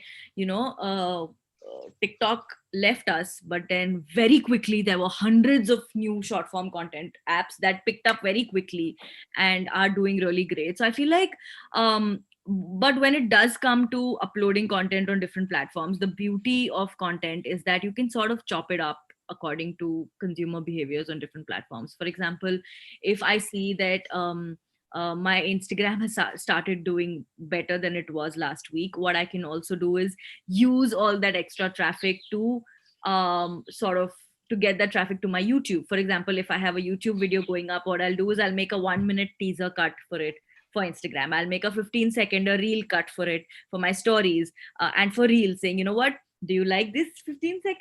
If you like it, great. But if you want more, just swipe up and you can go to the link. So I feel like just customizing, it's just, again, like I said in the first point, it's just conversation. People are telling you what they really want to watch if you're really up for listening. So a lot of times under my Instagram videos, which are lesser than 1 minute, I get, you know what, you should really post longer videos here. So that's when I know, okay, great, then I can go towards IGTV. So I just think it's, everything is very dynamic, and just trying to keep up with it is hectic. But yeah, well, that's our job. Rahul, I actually like to get a point on one question that's coming. I'm just going to reframe it a little bit. While there are certain brands which very easily take up for creating engaging content, there will be many brands like if I look at Upgrade as a product, it's an education product, and not necessarily. If you look at it, even before you guys were started, would not have seemed as like the most content friendly or rather engaging platform, but you guys have managed to do that. So how do you take a product? I mean, let's say the example here, someone said if I have a building materials brand, but I'm just kind of taking it broader and saying something which is not traditionally considered a lifestyle brand, how do you kind of then still build a lens where what you create is engaging? So I think it's been a tough task initially. In fact, before we started even moving into the space, I think we're in a category where it's all about knowledge sharing, okay, and giving gyan about upskilling. Why is it critical for your for this industry? How the industry is moving, how the world is moving is every skill set has a saturation period of now it's coming down to around 1.5 years or 2 years, right? And you need to constantly be up there, right? So earlier there was some sense of fear in terms of the way narration was happening. So what we did during that period of time is we tried experimenting, especially on social channels, by changing the tonality of it. Let's not bring in any sense of fear. Let's bring in some sense of humor out there, and let's start doing that. What we initially, from my initial very quick feedback, what we got was there was almost 300% spike in our social channels and followers group. Right? So what happened during that time was, even if I have to kind of explain what data science is all about, we started putting it in a very layman language of creating a dictionary on that. What is data science? And people started relating to it. I think it's just a matter of doing those experiments and being at it during a period of time, because we understood that there is no one size that fits all. You need to be more innovative across the space. In fact, Instagram, Facebook, it pushes you on that innovations, right? It pushes your consumer also to be very creative. So over a period of time, there is no one rule book. We don't have a playbook which says, or guiding principles which tells you A, B, and C. You do it and you're right there.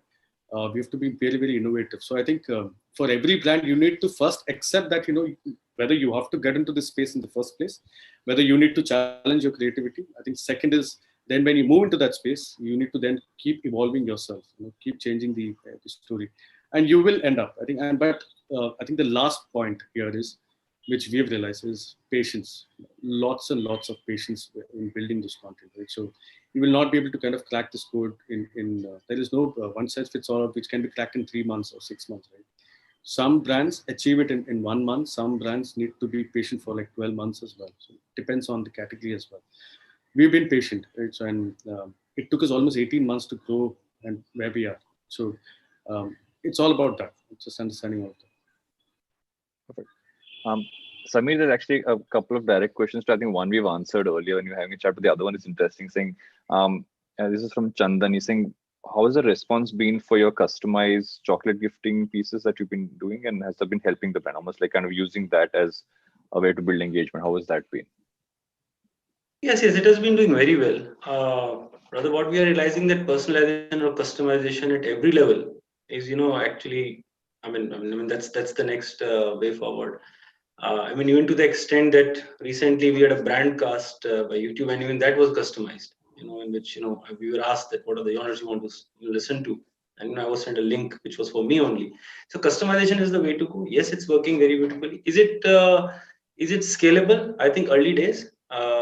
But we have been able to manage all I would say orders or whatever requests we are getting. So it's doing well for us. And what we are also realizing that apart from just the product, which is the chocolate, something added on, whether it's an expression or it's a gift or it's a flower or something else, it actually works. And especially when it comes to gifting, I mean, it's the whole bundle that works. It's almost like unboxing. So it's doing very well for us. And we have a dedicated portal for that, which is Cadbury Joy Deliveries, and we do basically work on this customized gifting for there. Have you seen that scale up, especially during lockdown and stuff like that? Like that's become. Have you seen a lot more growth in this period? Not really. I mean, it's not just about lockdown. We are seeing a scale up month on month or year on year for last, I would say 2-3 years. What lockdown has done is that, of course, a lot of people are coming on the e-com platforms because of the natural, issues of distribution, etc. So we have seen tremendous growth, in our categories, especially via e-com platform and direct to consumer websites. I would say it is actually helping us, grow penetration in India, because chocolate still is, very less penetrated category in India. So this whole phenomenon is actually helping us. Yeah, it's growing very well. Chavi, there's a question here which I thought would be interesting to ask you. Saying, how do you this is from Linda. How do you curate content from scratch for a beginner? You're building out multiple pieces of content, but how do you kind of curate it from scratch? Obviously, there are different kinds of series. You have individual pieces you're kind of creating. So what is that process like for you guys? Yeah, so the good thing is that over the years, we've built a sitcom format, Linda, and we have we've invested a lot of time in building characters. So whenever there is a brand which we want to partner with, we think of a story which is very organic to the brand. And then we specially curate that piece of script for the brand, keeping the brand in mind, as opposed to whatever scripts we have already written down, which we want to produce in future, rather than just trying to fit that brand in one of those existing scripts. So it always works better when you know that, okay, this is, suppose it's a diaper brand. If I want to integrate a diaper brand, then I need a baby in the brand. I need some sort of situation for which the brand comes in, or some stuff like that. Or if there's a brand which involves a car, for example, then you think of a script which is on the road, rather than trying to fit in the car just in a pre-existing script that you've written, where you just go down for a scene and sort of do it in the car and come back. Just a simple example. Perfect. And because we're kind of winding up now, I'm just going to do one final one, which I want everyone to kind of do. It's going to be, I'm trying to do cliched here. I'm going to say that if you have to give like a one piece thing, okay, if you want to influence your audience on social media, what should you do? One line answer to everybody. One last round of musical chairs before we're done with this. I'll start off with you, Chavi. Start with me. I wish there was like a success mantra to that. But if there is a one line, then it is just constant, sort of reinventing yourself every day. And that's the beauty for me. That's the most fun part of being on social media. You don't get to stagnate. You just cannot. You need to keep reinventing yourself. Rahul, Project, I'm going to come to you last. I'm just going to I'm calling that out. Okay. I think I'll keep it simple, short. I think just be at it, just be creative. Just Samir? Yeah, don't try to overdo. Don't influence them. Work with them. They'll automatically get influenced. I don't know why you put me for last if you were expecting me to give something great. I don't have the world point. So this Zabardasti ka pressure you put on me. But no, I think in the world of content right now, whether digital or otherwise, I think like content is king. Content is king. Your audience is only going to come to you for content. So no amount of expensive cameras and great production and great marketing is going to get you what great content will. So put all your creative eggs in the basket of content. Perfect way to kind of end this off. Thank you everyone for taking out time on this Thursday afternoon now, and for everyone who tuned in. Stay on, a bunch of more sessions kind of coming up, and that's it from us. Thank you guys. Thank you, everybody. Thank you. Bye-bye. Thanks a lot. Bye. Thanks, Arun. Thanks, guys. Bye-bye. Thanks.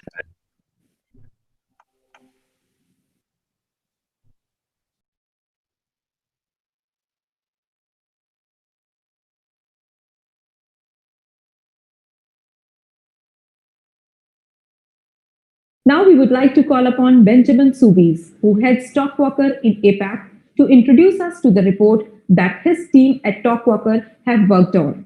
The report that highlights the top trends for 2021 that every marketer should have a look at. before planning their marketing and communication strategy for the following year. This report contains the top 10 social media trends that will shape communications and social media next year, but also input from industry experts from all around the world. Over to you, Mr. Benjamin.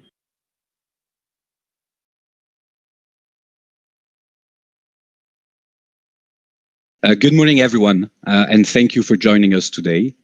My name is Ben, and I manage Tokoker's presence here in Asia Pacific. I'm actually located in Singapore. I'm here today to talk to you about the social media trends for 2021. So foresight is an incredible thing, all right? And working in conversational intelligence, it's something Tokoker arms their clients with every day. And so for years now, we've been teaming up with global experts, with industry professionals to predict the trends of the coming year. Well, of course, 2020 was a year no one could have predicted. The pandemic, the economic downturn, the borders closing, working from home, and the general big society changes that we've seen. And so we can definitely say the world is changing faster than ever. How we work, how we consume, how we interact, has potentially and possibly changed forever, right? And so 2021, this is why we think that 2021 might be the most challenging year brands ever have faced. And so why do I say this? Well, it will be the year of the customer, right? And I know what you're probably thinking. Every year is the year of the customer. But in 2021, we will all have to up our game significantly. And why? Well, people are scared, right? The hope for a speedy return to a normal has died recently. And in the midst of it all, we as brands and marketers, have to convince customers that safety is our top priority. And we need to do that while still ensuring the best possible customer experience, right? And so with that, communication is key. And so at this moment in time, let's be realistic. The most accessible channel for this is social media. So let's go in and let's take a look at the most impactful ways to communicate with consumers in 2021. So first, we'll talk about social consciousness. And this is the number one trend as defined by our survey. So in 2020, it was really clear how this socially conscious generation, and in the future generation alpha, had an impact on brands, had an impact on politics, but generally society as a whole, right? And so what we see is that audiences today are more socially aware than ever before. So this is largely a good thing, and brands can exploit this opportunity by, for example, supporting causes that their audiences feel strongly about or care about. So companies will have to engage more with topics like mental health, inclusivity, social justice, for example, or face becoming irrelevant and even potentially obsolete in 2021. So we know that taking a stand has always been admirable, but now it's more so than it has ever been. And not just from the bottom line, right? It's authenticity builds two things. It builds trust and it builds credibility.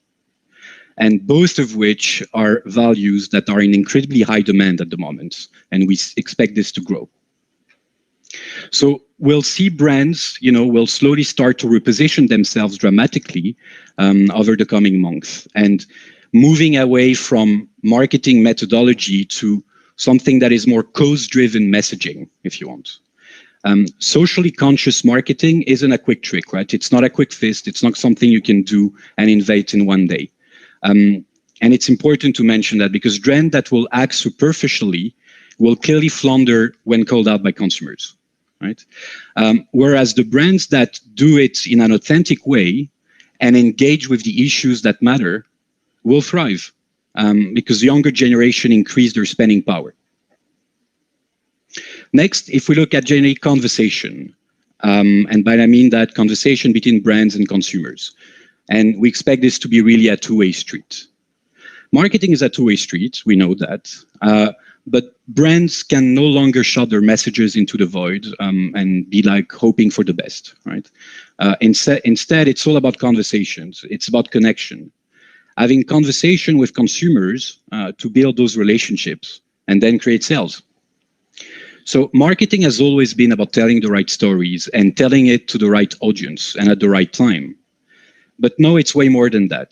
It's about telling the right stories to the right audience, but having them respond. And this is what's key. And especially when the only means of communication is via the internet. And I mean that because, for example, billboards, TV commercial, where real-time reactions cannot really be tracked, aren't that feasible anymore. So all campaigns should absolutely be optimized for building relationships. And why? It's because during this time, relationships can be the only viable sales strategy.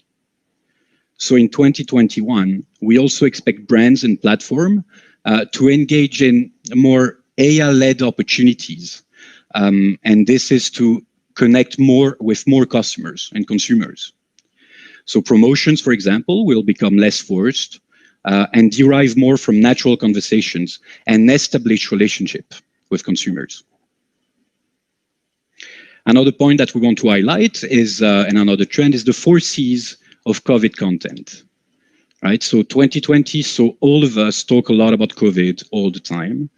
And this will clearly continue into next year. Right?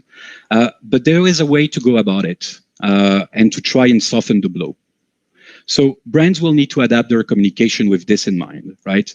And the tone of 2021 will be shaped by the 4 C's of coronavirus content.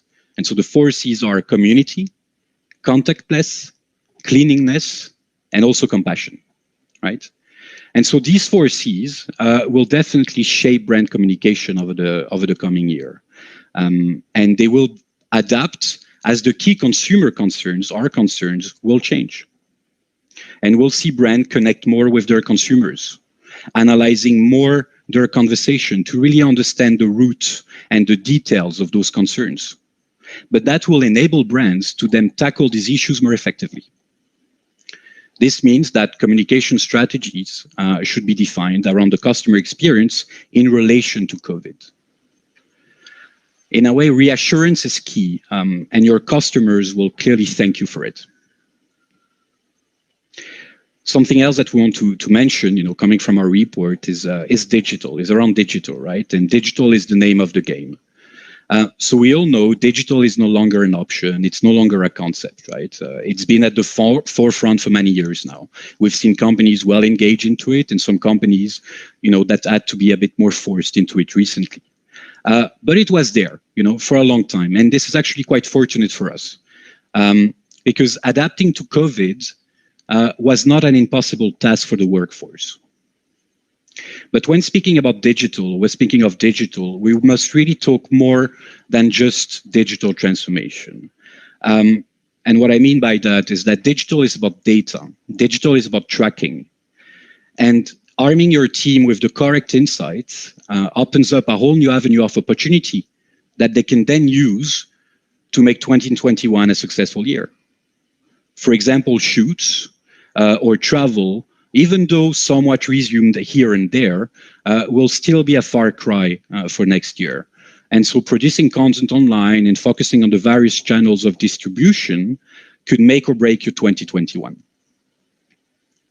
Now, the final trend that we want to highlight is around memes, right? We've all seen so many of them, appearing over the last weeks and months. And so making 2021 a success for your communications team means speaking the language of younger generation. We all know that. But that means now becoming skilled in the arts of communicating with memes. So gone are the days with GIFs rule the internet. Memes are the new big thing, right? And for example, they can be used to normalize extreme behavior. For instance, external agencies interfering with elections or other major events.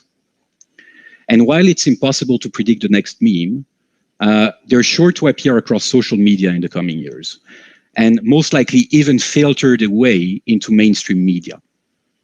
So as they arise, we should expect to see an increase in monetization, for example, appearing as platforms attempt to mitigate the risk of challenging memes. So in 2021, you need to be ready to protect your brand from memes, but also join in the fun. So these are just some of the trends that could govern social media next year. But if you want to know more, and if you want to go for a more in-depth look at the trends for 2021, you can download our entire report that is complete with opinions from industry experts, extensive coverage and example of each of the trends, and much, much more. Thank you very much.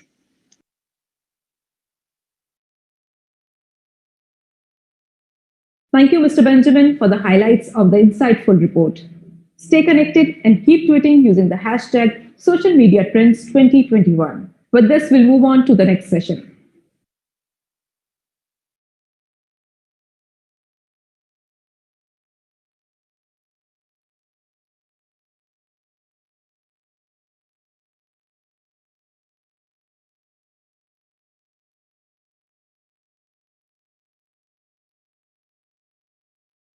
Today, social media is no more confined to connecting with your peers. It's way beyond that.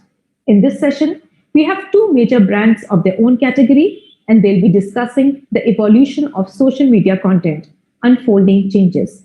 Mr. Vivek Sharma, CMO Pidilite, and Mr. Harish Narayanan, CMO Myntra, along with Mr. Karthik Nagarajan, Chief Content Officer, Wavemaker India. I would like to invite Mr. Nagarajan to moderate this discussion. Over to you, sir.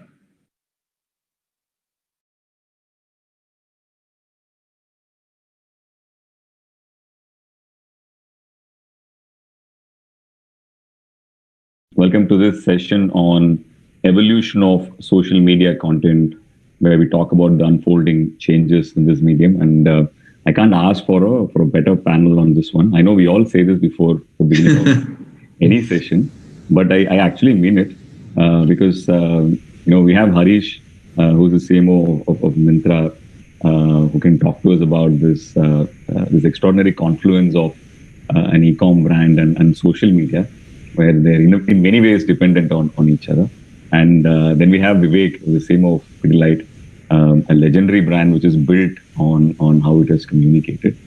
So would love to hear his views on the platform as well. So two divergent points of view, but a lot of areas of confluence, which is why I'm personally very excited. Gentlemen, how's the different phases of the lockdown been treating you? Vivek, maybe I'll start with you. How are you doing? Things have improved, Karthik. Initially, in the first few months, things were difficult because everything was shut down. So sites were not happening, consumers were not getting out. But I think July onwards, things have eased out and business has resumed. August and September particularly have been good because we believe that all the pending sites and remaining work has resumed. People have become more confident, and our trade partners and channel partners equally are confident in resuming business. And we see increased positivity and optimism in the trade. In fact, I would say there is more caution amongst people like us sitting at home. And when you go visit the market, when you meet your dealers and contractors and your distributors, they are far more optimistic and positive and enthusiastic to get back to business. Great to hear that. Harish, how are you doing? I would echo a lot of what Vivek just spoke about. The good part is, so it was tough for us also in March and April, through mid of May, because fashion, as you know, was not an essential category, right? Which meant that the sales in terms of what we could offer was zero. And then when lockdown eased off, we were the first ones to launch masks. We were the first ones to launch a lot of content. We launched our own social media platform on the app called Studio. So those things brought the traffic back to very respectable levels. And then June was our big end of season sale. So even though the entire industry was thinking about whether or not to launch a sale, we went ahead and launched it. We had a fantastic sale event back then. And that put a lot of confidence, faith in not just our team, but also in our partners. Brand partners saw that e-commerce fashion is here to stay and here to grow. Right, and they were very happy to partner even in a bigger scale with us.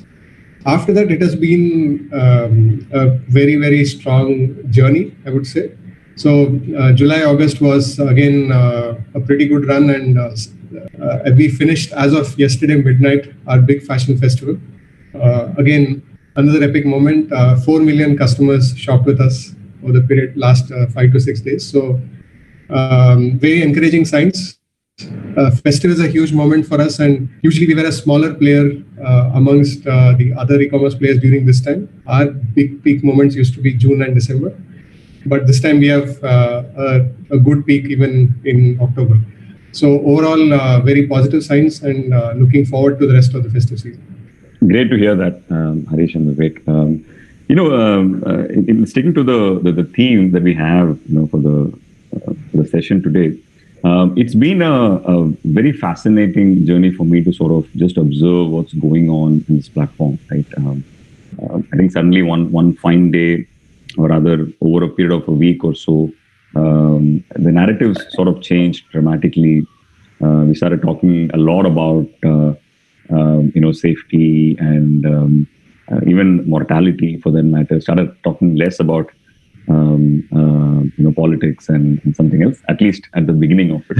I think now we are slowly moving into the election season in various parts of the world. But in this time, the engagement with between your brands and people on social media engaging with you must have also had a similar transformation, right? Vivek, maybe I'll start with you. Would you want to talk about how this phase has been for you in terms of communicating with your audience on social media? I think it's a very interesting question you ask. Brands engaging with their audience on social media in these times, when the environment has changed, when the mood is of caution, when the mood is of fear against disease and conservatism. So what should brands do? Should brands continue in their own life as usual mode and connect or not? So I believe that the why and how and when of content and connection with the brands, a connection with the audience of brands has not changed. What has changed for some brands is that what they are saying on social media and on how they are connecting. And let me elaborate on that a bit. Fevicol, for example, our brands like Fevicol and Dr. Fixit have connected better with their audience in these COVID times because we have been very empathetic with our audience in our tone and manner. We have been assuring them and addressing their concerns, whether it's concerns of consumers or contractors or distributors or dealers. And it is this humane, helpful, and positive approach which is helping our brands like Fevicol, Fevikwik, and Dr. Fixit connect better with audience. That's point number one. Second is that I think the messaging has to change in these times to actually address the genuine concerns as well as actually solve the problems of your audience. So I'll give you examples. The elaborate field marketing effort we have from our brands like Fevicol and Dr. Fixit in ensuring site safety were actually supplemented a lot with a fantastic and elaborate content marketing strategy where we were sharing content with our consumers and contractors in video and static forms, educating consumers about the fact that how our brands and our contractors are ensuring site safety so they can get the work done, they can start the work in their homes, and certifying and training contractors on the safe work practices. So our content changed. I'll give you one more example. Now, Fevicol as a brand also released some humorous and humane videos and messages telling people about how to maintain safe distance, how to maintain safety in a very humorous and engaging fashion. In fact, we even played with the two elephants of a logo and added a nice piece of poem written by Piyush Pandey in his own voice. And that was popularly shared by people. So our voice and tone and manner in that second phase of what we call unlockdown was of actually optimism and positivity, which was very much, I think, appreciated by everyone. And third, as we would all observe that the attitudes and behavior of consumers have changed in these times. So Karthik, a lot of people are sitting at home, they don't have access to handyman, plumbers, they're doing their own DIY repairs. So brand like Fevikwik is actually sending content to consumers on social media platforms on how to repair. What are the things they can prepare sitting at home using Fevikwik and MCL? And we are also sharing a lot of content around art and crafts with parents and children in these times, helping them do art and craft at home. So in nutshell, I think brand connect in these times have to change, have to become more human, humorous, reassuring. But at the same time, it has to align with the brand personality and the brand purpose and proposition. If you can have that overlap and match, then I think you will remain very well connected with your audiences. I've been personally consuming a lot of that content, from Pidilite, and I just love the way in which you play with colors, you play with design, you play with the two elephants, and sort of remain topical.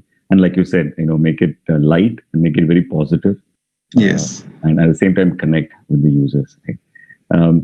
Harish, for you, it's a slightly different world in social media, right? I think before the lockdown, the cultural relevance of this media to your brand was extremely high. And, we went through a phase where that relevance got completely changed, right? I can't remember the last time, I was presentable, through the entire day in terms of what I'm wearing, right? In such a time, how do you look at this as a platform where the brand can stay relevant, especially because your prime, what you stand for itself is now not that important? I would make a slight correction to that, Karthik. So what we stand for is bringing joy and color and fashion and style to everybody, right? That has not changed and that need not change. So building on to what Vivek was saying, see, we had to make a choice, right? How do we talk about Myntra during and post the lockdown? We chose to be the voice of positivity, and we chose to be the voice of helpfulness. And how are we helpful?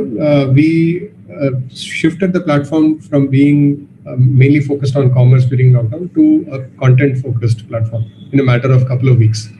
Right? These kind of things happen only at places like Myntra. I don't know how the teams do it, but they managed to completely revisit the homepage, and it became a place where you go and consume content about fitness. We pushed out work from home styling tips. We called it above the waist fashion. We had tips on yoga and athleisure and what to wear. Loungewear became a big thing. How to take care of yourself. We also have personal care and beauty products on the platform. So that was a strong push. Not only this, I mentioned Studio, right? So Studio was supposed to launch much later. We pulled that into April and launched that. And that became, people are consuming content in multitudes, right? Before, compared to what they were doing before. So this treasure trove of customer attention, which they are ready to give to us if we are helpful, and we became helpful in that way. So fitness, work from home tips, just keeping them engaged on what fashion can do to them, even home improvement tips. So Myntra carries a lot of home stuff. So everything from how you want to make your table look better to which clock should you buy, like all of that became very relevant for us. So that was one. The second point I would make is, see, for us, social has always been a big, huge part, or maybe the heart of our content marketing efforts. So for us, it was not a new thing. The tone had to change because people were more thinking about safety. They were thinking more about what does fashion mean in this day and age when we are not stepping out. But the media relevance of social still remains. Right. So this is not to do with COVID. This is more to do with the connectivity explosion in the country, which means that if folks are consuming, YouTube and Facebook and Instagram and back in the time TikTok and now ShareChat and whatever, if the customer attention goes there, we will go there. Right. It's that simple. And our customer was, especially because it's fashion, it lends itself to social media. Right. You want to present yourself in a certain way. You want to show off your looks. You want to teach others how they can look better. So fashion and social media go very hand in hand, and that has continued. So our presence on Instagram, our stories being told on YouTube, our moment marketing on Twitter, the regional influence that we have on regional platforms. This is only getting better and better. And you would know a couple of things we launched, right? One was we work with a lot of influencers for all our marketing campaigns, which means it is whether it is my end of season sale or the big fashion festival or my brand campaign, we work with a lot of influencers. We recently announced Bhuvan Bam as one of our key brand ambassadors. He's a pure digital boy, right? He's known for being born and raised on YouTube. So imagine him being one of our brand ambassadors. Myntra Fashion Superstar Season 2 is going to launch very soon. You'd have seen the trailers that came out. So social for us is second nature. How we treat it as a media channel is only getting better. The messaging had to be tweaked during the time when lockdown was a big thing and we were all at home not knowing what will happen next. But even that has come back to normal. So if you see our brand campaign right now, we don't show people in masks. Right? We are not talking about everybody. The context is not about COVID. The context is post-COVID, how are you celebrating life? And there will be that social distancing. It will not be a big crowd. The way we shoot it is very careful and so on. So it is very sensitive to the situation. But at the same time, it focuses on the positivity and the color and the joy and not so much on the anxiety. So that's our brand purpose. We want to bring back that positivity and joy. And that's how we see our communication and the way we leverage social media. If I can add to what Karthik is saying, Harish is saying, interestingly, in these times, we have seen the change in access and acceptance of social media. For example, we used to conduct a lot of our meets with contractors, plumbers, waterproofers, physically in locations, on the sites, in shops. When the whole shutdown happened, we said we now have to move online. But while all contractors and carpenters, plumbers, masons, they have smartphones, will they actually move to this medium? And to a pleasant surprise, they not only moved to it, they engaged very well with us on online meets and online sessions. And there was a sense of pride. They were even bringing their family onto their camera to show this is the company speaking and this is the so-and-so senior person from the company. So I think acceptance of the medium has really changed and gone up very pleasantly. And secondly, some people who were earlier not accessed physically to us, some senior architects, etc. In physical world, it's difficult to get meetings with them. When we conducted webinars, we could easily get half an hour from them because easy to get them for half an hour. And I think these two things have changed in terms of brands able to access their audience through social media in these times. See, in the e-commerce world, actually, this has made us even closer to customers and to brands and to our influencers and celebrities, right? So we launched this thing called Myntra Insider Masterclass. So it's a class where top stylists come and teach, participants, customers, consumers to style better.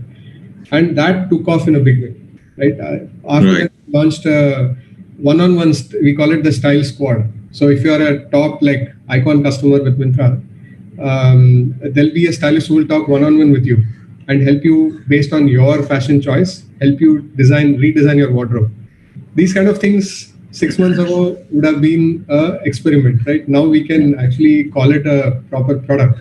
And this is only getting started now. And the difference between going to a shop and buying a piece of clothing and buying it online is reducing. So whatever we can bring to the virtual experience as a tech platform and the leading fashion tech platform in the country, if we bring it, people are very, very happy to adopt it and very happy to experience fashion virtually. And that is very good for us. In fact, Vivek, what you said, about them bringing their families and all of that, it's such a beautiful moment, isn't it? It was. And in a way, I wanted to ask you this: you would have had a certain expectation in terms of how this particular, group of your audience, might use this platform, might not be comfortable with this platform, etc. It's safe to say that what actually happened exceeded your expectations. Yes, and I'll start with the continuation of a theme which Harish has been alluding to in his talks, which is agility. You know, consumer goods company like ours always look at the e-com companies to say that look at the pace at which they move, look at the pace at which they pivot.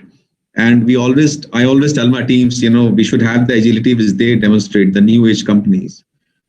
But what this time has, this transformation and this pandemic has done to all the marketing team is it has really brought the agility in the teams. Because we all realize that if we don't move fast, if we don't change our messaging fast, if I don't react fast, then we will not be able to cope. So it's a very, very pleasant change I have found in approach to marketing, in social media connect, content creation, and everything. And in the same continuation, I'll answer your question to say that this crisis actually has accelerated the whole transformation in organization. It's not only in marketing; it's across the organization. What we were able to do in digitization, as we say, in few months' time is happening in now in weeks' time. Okay. So, for example, in Pidlite, we have formed Act Now teams and Plan Now teams. And in Act Now team, we have small group of 10 digital projects going by young managers but we say you can only take projects which you can finish in 60 to 90 days, nothing long term, no big talk that I will do it in 6 months, 1 year. And it is all happening. It is exciting people, it is galvanizing people. So I think that is a big change, not only in digital marketing, I would say in overall marketing and organizational transformation these types are brought to us. Beautiful, and that's a wonderful theme that's common to both of you, right? Which is agility. I love what you just said, Vivek, in terms of nothing that is long term. Harish, I've been an insider as a partner of yours to some of these successes. So it doesn't really surprise me since I've come to know the agile DNA with which you operate. But especially, I think to me, I go with the line that you had said earlier, right? Which is social media is actually second nature for you, for your brand. It's relevant in your category, but especially how Myntra sort of leverages has just been amazing. And all of these changes, you spoke about studio, you spoke about masterclass, which is a stunning piece of work in terms involving influencers, etc. Right? If you were to start talking about some of the challenges that you had during this phase, especially you beautifully used this lockdown to move from just being a brand on social media to becoming an even better publisher of content, right? What are some of the challenges that you faced in this transition? Before I answer that, I'll lay out a slightly longer term view on this, right? And that will lead into the challenges that I foresee. I see marketers as few generations, right? And by generations, I don't mean age, I mean in marketing style, right? One generation is more brand to customer. So brand stands for X and brand will say to the customer, I stand for X. So please remember me. And when you go to the store, you like what you remember, and then you pick up my product. Then there is a generation which I belong to, which is a brand stands for X, but we create that X with the customer. So it's a conversation. We have a conversation on an everyday basis, which is why social media, then I say a certain thing, then I hear feedback, then I change it. I see some things picking up on our channels. We hear trends and conversations about a certain type of fashion. Fashion is all about trend setting, and since we have to be at the heart of it, that is cooking what the brand stands for together with the customer. That is my generation, right? We do it well, and it's working well so far. I think the next generation is where we completely let go of control. What the brand, and there are very, very few brands in the world who have done this really well. They just give guardrails and then they step back. Red Bull is an example, right? They have very strong guardrails on what it stands for, but they are not defining how it comes to life. They just step back. Back in the day, maybe a few decades ago, MTV used to be that brand, right? Where it was complete subculture, counterculture, everything put together. So if a brand can step back and users own it, and there are a lot of brands in the new age D2C type of companies which are almost like this. So if we are able to make that transition smoothly, then brand's amplification of the brand voice is predominantly free, one, and more importantly, very authentic. Right now, it is still Myntra's voice which is getting amplified by social. In the future, it can be Myntra's voice, but what the customer thinks of Myntra, and then it is their voice which is getting amplified. So they are saying stuff on my behalf, right? And that can happen when a brand is really, really authentic, and we stand for that authenticity over time. So that's a longish answer for where I want to head to as a philosophy, right, or as a brand philosophy. And to get there, the kind of challenges we have is social. In this country, although it is scaled, there is always a question of whether it is the right ROI. How do we understand the difference between raising awareness at scale to moving consideration to how do we compare this to perf marketing, which gives me immediate response and so on. So this dichotomy of, hey, I need sale today, this hour, this 15-minute, this 5-minute window, and I need to do social media and have a brand conversation. And what I spoke about as the longer term, which is I want the customers to feel ownership of the brand and then drive it from there. These are objectives which do not conflict very easily. So that is one big challenge, right? How do I combine the ROI discussion with the brand conversation discussion with the long-term, storytelling angle? The second one is when we go heavy on two-way conversation, quality control is very important, right? Not every piece of content that comes to us is quality content, and we as Myntra stand for a certain level of quality when it comes to fashion. So how do we get the quality content surfacing more often, and how do we reward that quality content more? So that is so quality and maintaining quality is the second challenge. The third one is how to find the right partners and influencers to work with. So our effort on studio, our effort on Myntra Fashion Superstar, these are efforts which are wonderful in terms of setting up the base for the right partners, right influencers, right creators in the future.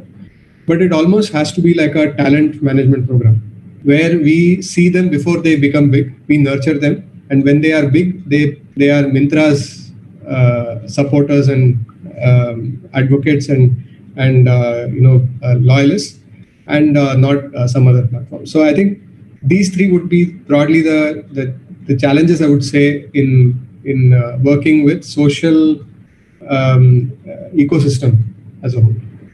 Beautiful. I love exactly the point you made about losing control, or rather willingly letting go of the control. It's a very tough one, Karthik. Very. How to do it yet, but we'll figure it out. Yeah. And it also comes from a very strong place of not being insecure about it, and actually, thriving in the serendipity it brings about, right? With other confluence of what the consumer perceives your brand to be and what the brand stands for. Vivek, that sort of letting go of control might probably be easier, in the world of joy and fashion that Myntra operates in.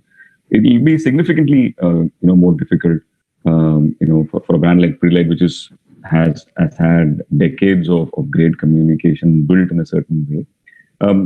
For you, if you were to talk about challenges, I think one of the things that came to my mind was in terms of understanding the sentiment of the audience at any given point in time. We spoke about how you're topically being extraordinarily relevant in a very warm fashion. But at all points, I'm assuming one of the questions in your mind is also is this matching the sentiment of where the audience is, etc. How do you handle that? What Harish spoke about, democratization of content and democratization of brands, that now consumers are participating in the conversations, and instead of brand to consumers, it is consumer to consumer. You can't control it. I think there are two or three things which are very, very important. And I will illustrate that with the example of Fevicol.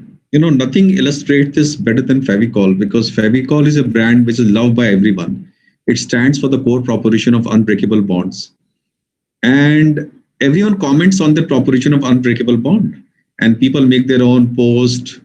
Consumers make their own films and they post films. There are so many films made by consumers floating in media, in social media about Fevicol. We can't control it because people love the brand and they love the idea and the tone and humor.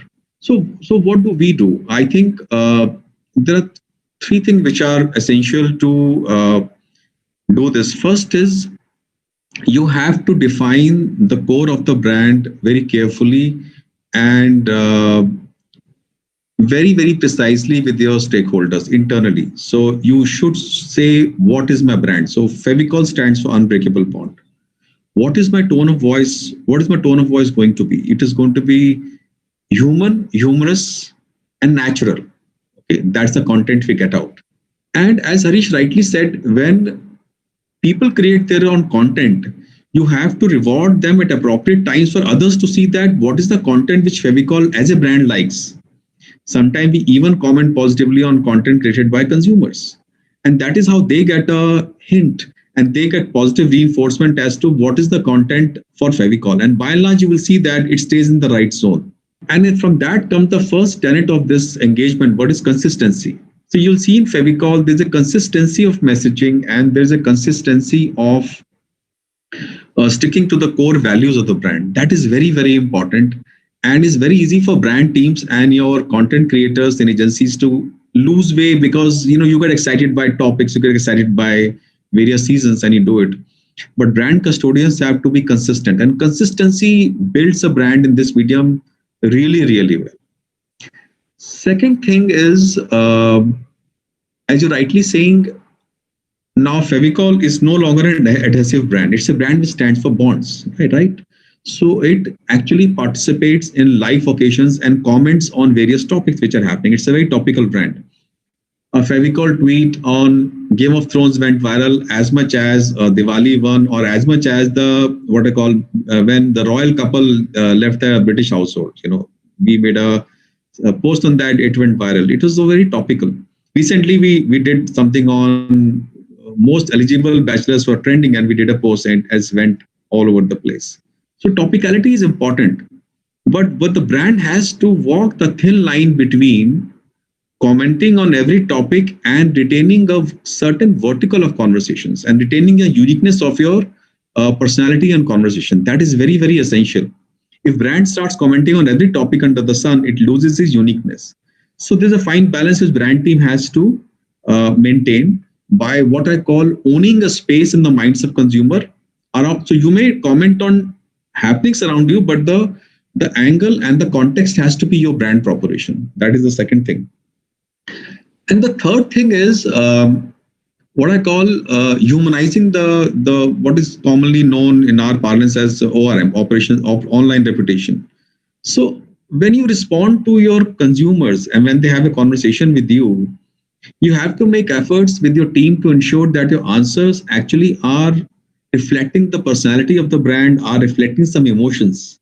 Then they respond to you. So a Fevikwik will have what I call wacky humor in its response, and a Fevicol will have a more rounded, human, warm approach. And that really, the consumer has to feel that he's talking with the brand and not just talking with someone on the other side. What I call emotionless response versus a very emotional response. So I think this is where brands can actually do this. But last thought I leave with you is, this content coming from consumers is fantastic, and nothing better for a marketer when consumer own your brand and proposition. But therein lies the risk, especially in a country like India, which is often viewed from the lens of languages, religion, political angles. I think, as Harish also rightly pointed, we have to be prudent enough to put the guardrails as to the zones in which the brand would not venture. And that works for the brand, practically speaking. And it goes back to saying that you have to stick to the core of the brand. without getting into those zones. So I think that's what makes for an engaging brand, engaging with consumers on an everyday basis, and yet retaining their unique identity. Reflecting on what you just said, Vivek, so beautifully, we spoke about ORM especially, right? And to me, I see a lot of parallels in what Harish had said earlier, in terms of the way he's looking at influencers and the challenges that come along with it. I think the common thread is really you trusting the tonality of the brand, or what it stands for. How should it sound, right? How should it respond in that? In your case, in Fevicol's case, the very unique sense of humor, and in Myntra's case, something completely different, right? Are you, this question is just to both of you, whether it is influencers or whether it is custodians of the brand, who are communicating on the brand's behalf. It's at one end you feel a little insecure about someone else taking it forward. On the other end, it's also empowering that the community is taking your message forward, right? How do you sort of deal with that, or how do you think brands should deal with that? Whoever wants to go first on this one. When posed with open-ended questions like this, I usually go back to the terminology itself, right? We forget what a brand means, right? A brand is a consistent promise over time that we want somebody to remember, that then stays in the minds of the customer, right? So it's about a consistent promise. And in today's day and age, it is also authenticity. If we can authentically say something consistently, that is the most powerful way you can communicate about a brand. Now, layer this on top of your question, Karthik, right? How do we deal with somebody where we want to have consistency and authenticity at the same time? If somebody is authentic, they'll be different each time because each person is authentic and different. But if you have to be consistent, then you have to say the same thing. Then how do we do this? That's the challenge. And I don't, like I said in my previous answer, I don't have a full solution, but I have an idea of what we can do to eventually get there, is to have a very, very strong brand core. The customer should understand what we stand for first, right? Them expressing themselves will come second. But if they understand what we really stand for, and if they are happy and proud to associate with us, right? For example, a person who buys a Nike shoe will rarely buy something else, Adidas. A person who's used to buying Adidas will not switch to Nike. Like, they have a certain brand image that they have associated themselves with, and they will stick with it. So similarly, Android versus Apple, right? So these kind of brand associations, first, let's make sure that the brand core is well established and people understand and associate themselves with that. Then we select a few of them and let them become our partners in storytelling. In our case, we start with influencers. We have some bit of control. Then next step would be to increase the base of influencers who are talking on our behalf. Then maybe, a few years down the line, we'll crack on how every consumer can speak our language. So that's how I would open it up. Yeah. So to add to what Harish is saying, I'll add two things. See, using influencers in social media is a good thing, but I'll use two words to say what brand teams need to do better. And that is where perhaps often I get a sense of complacency or laziness. There is temptation to use influencers, but are they briefed properly about the brand? They're often not briefed properly about the brand. A good brief is essential for you to communicate your message through influencers, using the balance which Harish rightly put between consistency and uniqueness. I won't name brands, but I have often seen on Twitter 5 influencers tweeting the same content line which is taken from the press release. It is pitiable to see that because it's a lost opportunity. And that points to me that the brand team is not making the effort to brief influencers properly. So choose your influencers carefully. Make sure to give them a proper brief and have a conversation with them 1:1 to say, this is what we want to communicate. And the influencer must use their own tonality and personality because that is why they are followers. And we must use that. If we want them to tweet our press release, then why are we paying them money? So that is one. Secondly, I think we must be cautious about the greed to say everything and the greed to be everyone to everything to everyone. So I think a tight brief and a personalized briefing to influencers and effort there can actually help us utilize influencers far better than what is being done. Harish is pointing toward the future, but I think it's happening in B2B marketing where the content distribution will be automated linked to the machine learning and AI, where you segment the consumers, the X number of consumers, communities behaving in certain fashion gets that message. And then you can also use influencer in between as vehicles. But at the end of the day, you can't rule out in good social media influencer marketing the human role of brand custodians in good briefing and keeping a tight leash on the greed. Beautifully put. In fact, especially the point, Vic, what you made, and I completely resonate with that, which is it is important for the influencer to talk like himself or herself and like the brand, because at the end of the day, again, if we go back to the basics of it, he has to influence the purchase decision, isn't it? And that can only happen with authenticity. Last question is Harish, mostly to you, which is, you've been in global organizations like Google and P&G, and you would have had exposure to different markets, right? And you're sticking to the topic of influencers. In the case of Myntra and brands like I think that fine line between them talking a brand story and the performance of them actually driving conversion and purchase is sort of merging, right? It's sort of blurring, rather, right? How do you see India as a market, especially in that space? Do you see it's a very unique market? Because there is a tendency to talk about India in the same lines as markets like China, etc., especially when it comes to influencers. Right? How do you see us as a market in this space? I'm much more optimistic and excited about India. The creator ecosystem. So in my previous job at YouTube, I was very, very fortunate to see the creator ecosystem exploding in this country. There was a time, I think it was 7-8 years ago, when we used to have 3 creators in India with more than 1 million subscribers. That number is in 4 digits now. And this is just one platform, right? I'm sure the same is the case with every other platform that you're talking about. So people wanting to express themselves is just beginning. We have given the power, like Vivek was talking about, the democratization of content creation. We are just scratching the surface. And our country is so talented, right? So talented, right? Any form of entertainment or communication you take, whether it's comedy or music or dance or anything, right? We are just getting started. So in terms of creator ecosystem, I think there will be a very, very rich ecosystem across tiers. There'll be your top tier, fantastic creators, then there'll be your up and coming creators. You'll have this entire funnel of creator and ecosystem, which will get only richer and richer.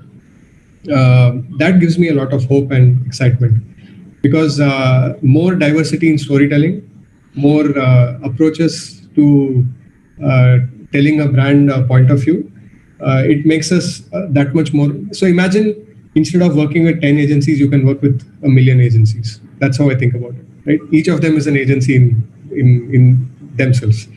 They are creator, producer, writer, copywriter, art director, all put in one. So, and even I push my agency partners to work with these guys, right? So it's a creative explosion in a very good way.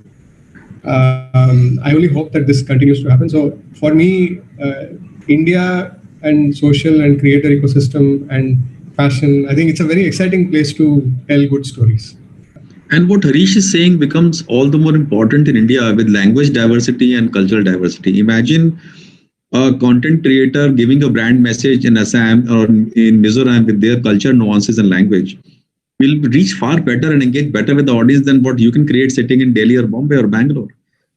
And therein lies the what I call the rigor and responsibility of the marketing teams to ensure that the core of the brand doesn't change. And it requires a lot of effort to get it out in such multiplicity of languages and cultural nuances. But yes, that's the opportunity. I love that word, Harish, millions of agencies instead of one. and user-generated content will remain an opportunity as well as a challenge for marketeers. There's no gainsaying that. I'm going to try and remain unconcerned about the use of 10 agencies or a million agencies. I'm the agency on record. But this has been a fascinating discussion. I can't thank you enough. The views both of you put forward, especially on brand and influencers in this medium, has been beautifully complementing each other. Right? Thank you so much for joining us today. Thank you, Karthik. Thank you, Harish. It was a wonderful conversation. Same here, Vivek. Pleasure. And let's have more of these. Yeah. Yes. Thank you. Pleasure. Thank you. Thank you.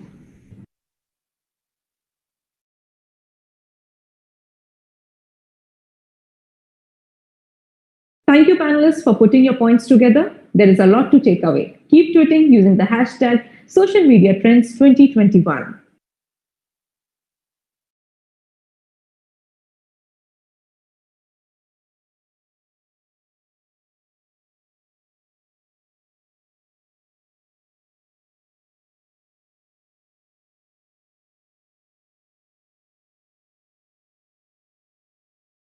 With this, ladies and gentlemen, we have moved to the last session of the day, and I would like to invite Ms. Neha Markanda, Head of Business Marketing, Facebook, and Mr. Karthik Nagarajan, Chief Content Officer, Wavemaker India, for the exciting fireside chat on the evolution of social media content, navigating engagements using Instagram.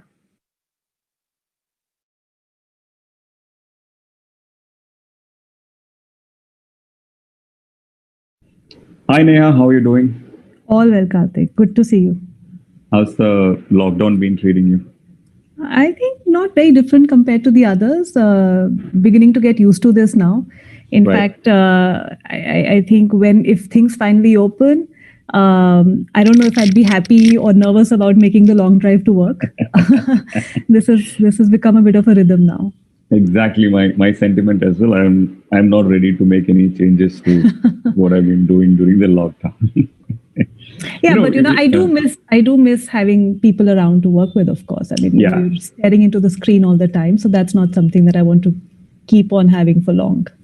That is true. In fact, I can accommodate that like once or twice a week. Yeah, for example, this would be so good to do in person, right? Up on stage, but it is what it is. Isn't it? Yeah. Yes. Yeah.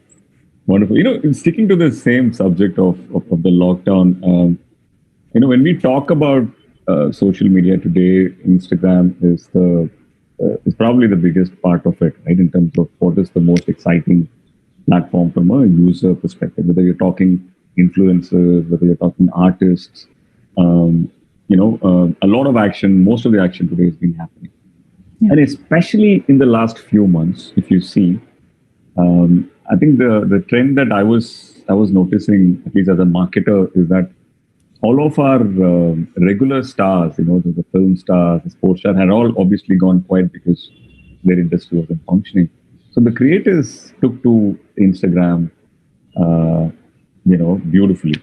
How, from your vantage point of view, how do you see the relevance of the platform today and the shift that's been going on for the last few months? Yeah, I mean, I guess from our perspective, there was a lot that was inherently, happening on the platform. So the fact that there were millions of, people coming to the platform to express their interests, their hobbies, their passions, and to connect also with the people they love. That has always happened on Instagram. Right. But you're right. What the lockdown and the current social, distancing has done is to have made the social connect even stronger, and it has accelerated it. So in fact, we saw that people not only opened up far more, just like you mentioned, in terms of the creators and the influencers, but even the consumers, they were getting more and more experimental with how they were consuming content. So within the first few weeks of lockdown itself, we saw a more than 60% increase in Instagram Live, for example. Oh, wow. So it was, I think it happened at both ends, the acceleration and the experimentation of how they were beginning to use the platform. But I'd just like to reiterate that it was only about, using it more and more. Millions have always accepted and come to the platform, to connect with with what they love. So whether it's travel, whether it's art, whether it's photography, many other different passions, that has always happened. But I think this last few months have just seen them express more. So people are spending more time and getting more experimental with how they are spending that time on Instagram. Right. And the platform itself, has evolved in the last few years. Right? Like Instagram of today is very different from the Instagram of, say, 2 years back. So, as a platform, how are you seeing you evolving, with the content that people are creating, especially from a brand's perspective? Well, that's an interesting question. So I think today the platform has evolved to a point where an entire spectrum of expression is possible for the consumer. So right from on-the-go content consumption via the feed to the ephemeral content. Stories is such a big aspect of everybody's life. So ephemeral content consumption to immersive content consumption through IGTV, or even a more personalized connect where you want to just direct message. So as you see, there are different types of connect and expression that are possible, and that opens the doors for brands to connect with consumers in all these different ways and in all these different moments of expression. And I just want to say that, on Instagram, while I've touched upon a little bit upon the scale, this audience is also a very, very engaged audience. So we had recently done a survey, and nearly 90% of Instagrammers, do take a brand, are interested in brands, and almost all of them take a brand action. So it's a very authentic environment where people have come to the platform for what they love. And if brands find meaningful, authentic ways to connect with them through the different formats of expression that I talk about, then it just takes a whole new different meaning. The other interesting aspect is Reels, which has been one of our recent launches, where creators are now easily far more discoverable. There is a designated way in which you can now find out Reels, and if people start to tap on to working and partnering with creators, and brands take to that as a format, then that opens up a whole set of fresh, new, exciting opportunities as well.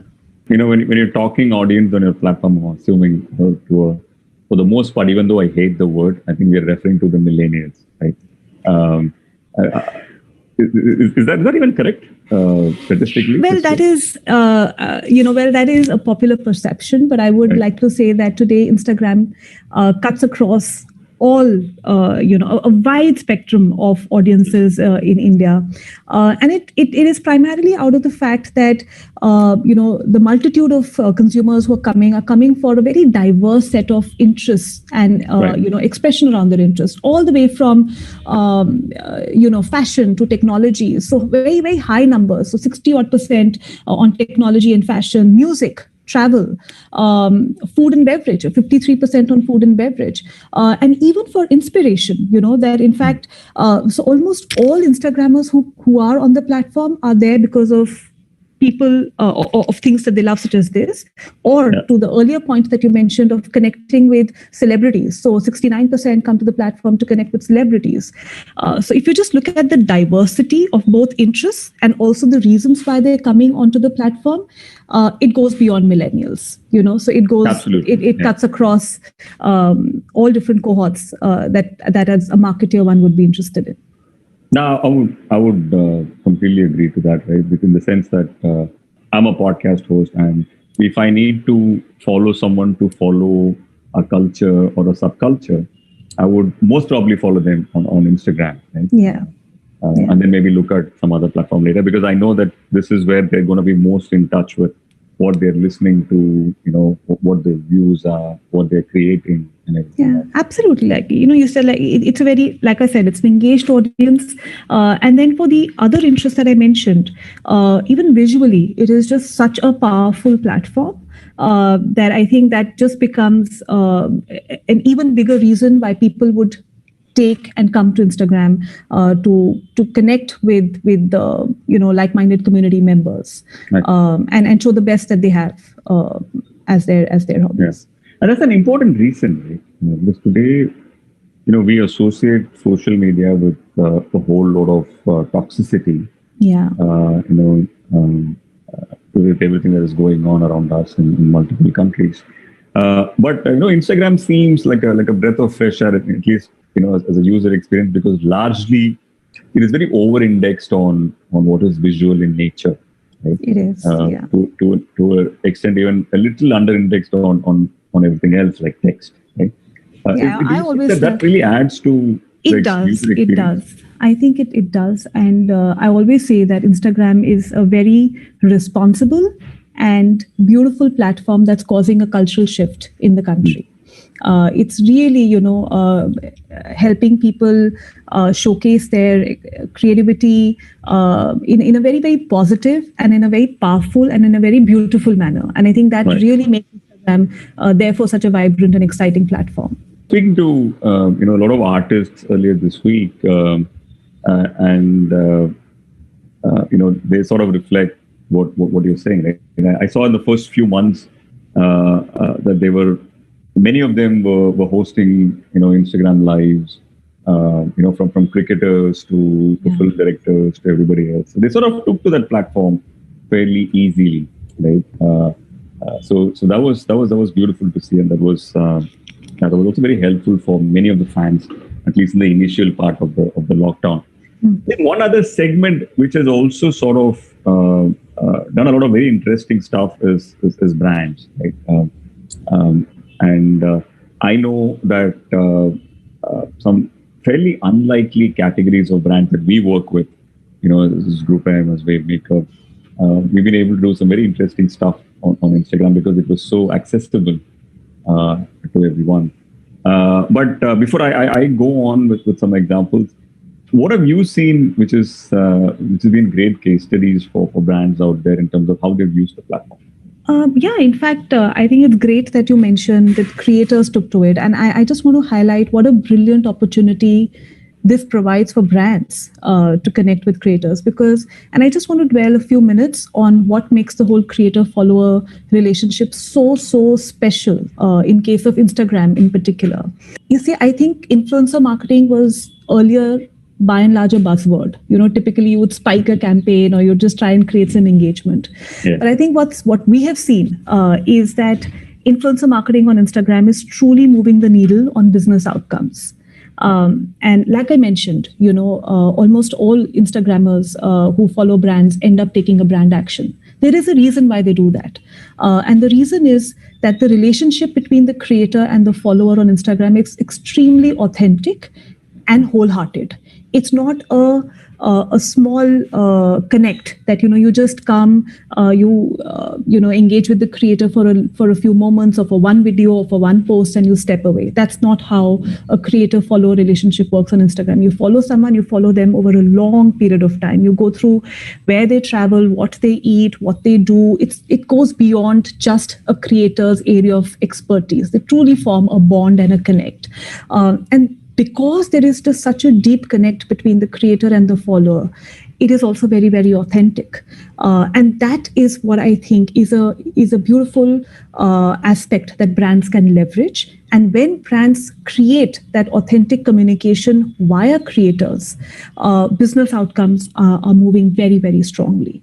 A couple of examples that come to my mind is recently Hyundai Aura used influencers and creators on both Facebook and Instagram to launch Aura. And they saw that for a launch, as we know, awareness is a very, very important aspect. And they saw a 4.6 point lift in awareness. And they also saw a 3.7 point lift in brand preference. And that's, let's say, one kind of business outcome. Another kind of business outcome could well just be engagement. And we saw Cadbury Cocoa do that, during the lockdown period, where they invited creators, shared recipes regularly with their followers during the whole lockdown phase, kept them engaged. And this resulted in a 2.3 points lift in purchase intent for them. So across, this has happened. And the reason that today I can so confidently say that influencer marketing is moving business outcomes is not just because of these examples, but because of the fundamental tools that Instagram has through a product such as branded content. So branded content essentially is creator-led content, but you're not limited to reaching out the audience that the creator alone has. What we can do is via branded content, reach out to a wider audience, the kind of target audience that a brand is interested in reaching out to. And all measurement and testing tools apply to branded content as well. So if you want to make any campaign level optimization changes, those are very much possible. And therefore, if a marketer has the flexibility to take an authentic creator-led message to a large, wide target audience that they care about, not just the ones who are followers, and have the ability to make changes to it, then that's a big win, and that naturally allows for outcomes to be moved. And just in the current context, Karthik, where we all know that production is difficult, production of content is difficult in remote conditions. I think the fact that you can generate authentic content via creators, take them to the audiences, move business outcomes is another added advantage. And therefore, I'd strongly encourage brands to think of this as a massive opportunity waiting to be leveraged. No, I think I was reminded, when you mentioned production, that we had partnered with Cadbury's and Pocket Aces for the Instagram series Firsts, which I think was one of the first made for Instagram sort of content that we did in the lockdown. Right? I think there's that, and completely agree with you on what brands can do with creators. I think one example that I often quote is what we did with Mother Dairy and Zakir. Zakir Khan, is a very unlikely sort of a protagonist in a Mother Dairy campaign, but because the content that we were talking about, which is how all of us miss our food from food that our mothers make for us, right? Sort of a thing. I think his poetry in Hindi beautifully resonated. I mean, it was an Instagram first sort of a video that we did, which just became, I think it resonated with a lot of people at that point. So, and I also love some of the examples that you gave, and those shifts in purchase intent are like serious numbers. Right? So I can see how this is a hugely performance-led piece as well. But how would you, if you have to, the last segment of our conversation, if you have to leave a few thoughts to marketers and brands who are watching this session, what would you tell them? How should they engage with a platform like Instagram? I think number one is authenticity. So I think while the formats and the ad formats can keep, varying, and I've spoken about what all is possible from that perspective, but I think authenticity of message is absolutely critical. I think marketers must spend that time to figure out how they can craft their messages in the most authentic way, either by themselves or I think very, very powerfully through creators. Because Instagram as a platform is all about authenticity and true expression. So I'd strongly encourage marketers to think about crafting the right messages for the platform and keeping it extremely authentic. The second part is for marketers to understand that this is a very, very engaged audience, and an audience that is coming to the platform because they are passionate about their interest areas. And that creates enormous opportunities for brands to enter that world very, very authentically. And third, like I said, do not look at influencer marketing as just buzz creation. I think invest behind it as a very, very important marketing, arsenal. I'd go on to say. I think it's a great way to drive sustained business outcomes, and Instagram offers that opportunity. So those are the top 2 or 3 things that I'd like to encourage marketers to think about. Wonderful, great. Thank you so much. I think that was extremely useful. Thank you. Thanks, Karthik. Thank you.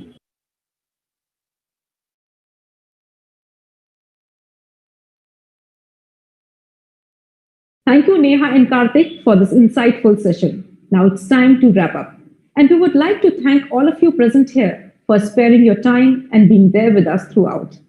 I would also like to thank our esteemed speakers for their valuable time and inputs. I hope all of you liked this event as much as we enjoyed putting it all together. Finally, my heartfelt gratitude to our partner, TalkWalker, for helping us make this event a success. Thank you and stay safe.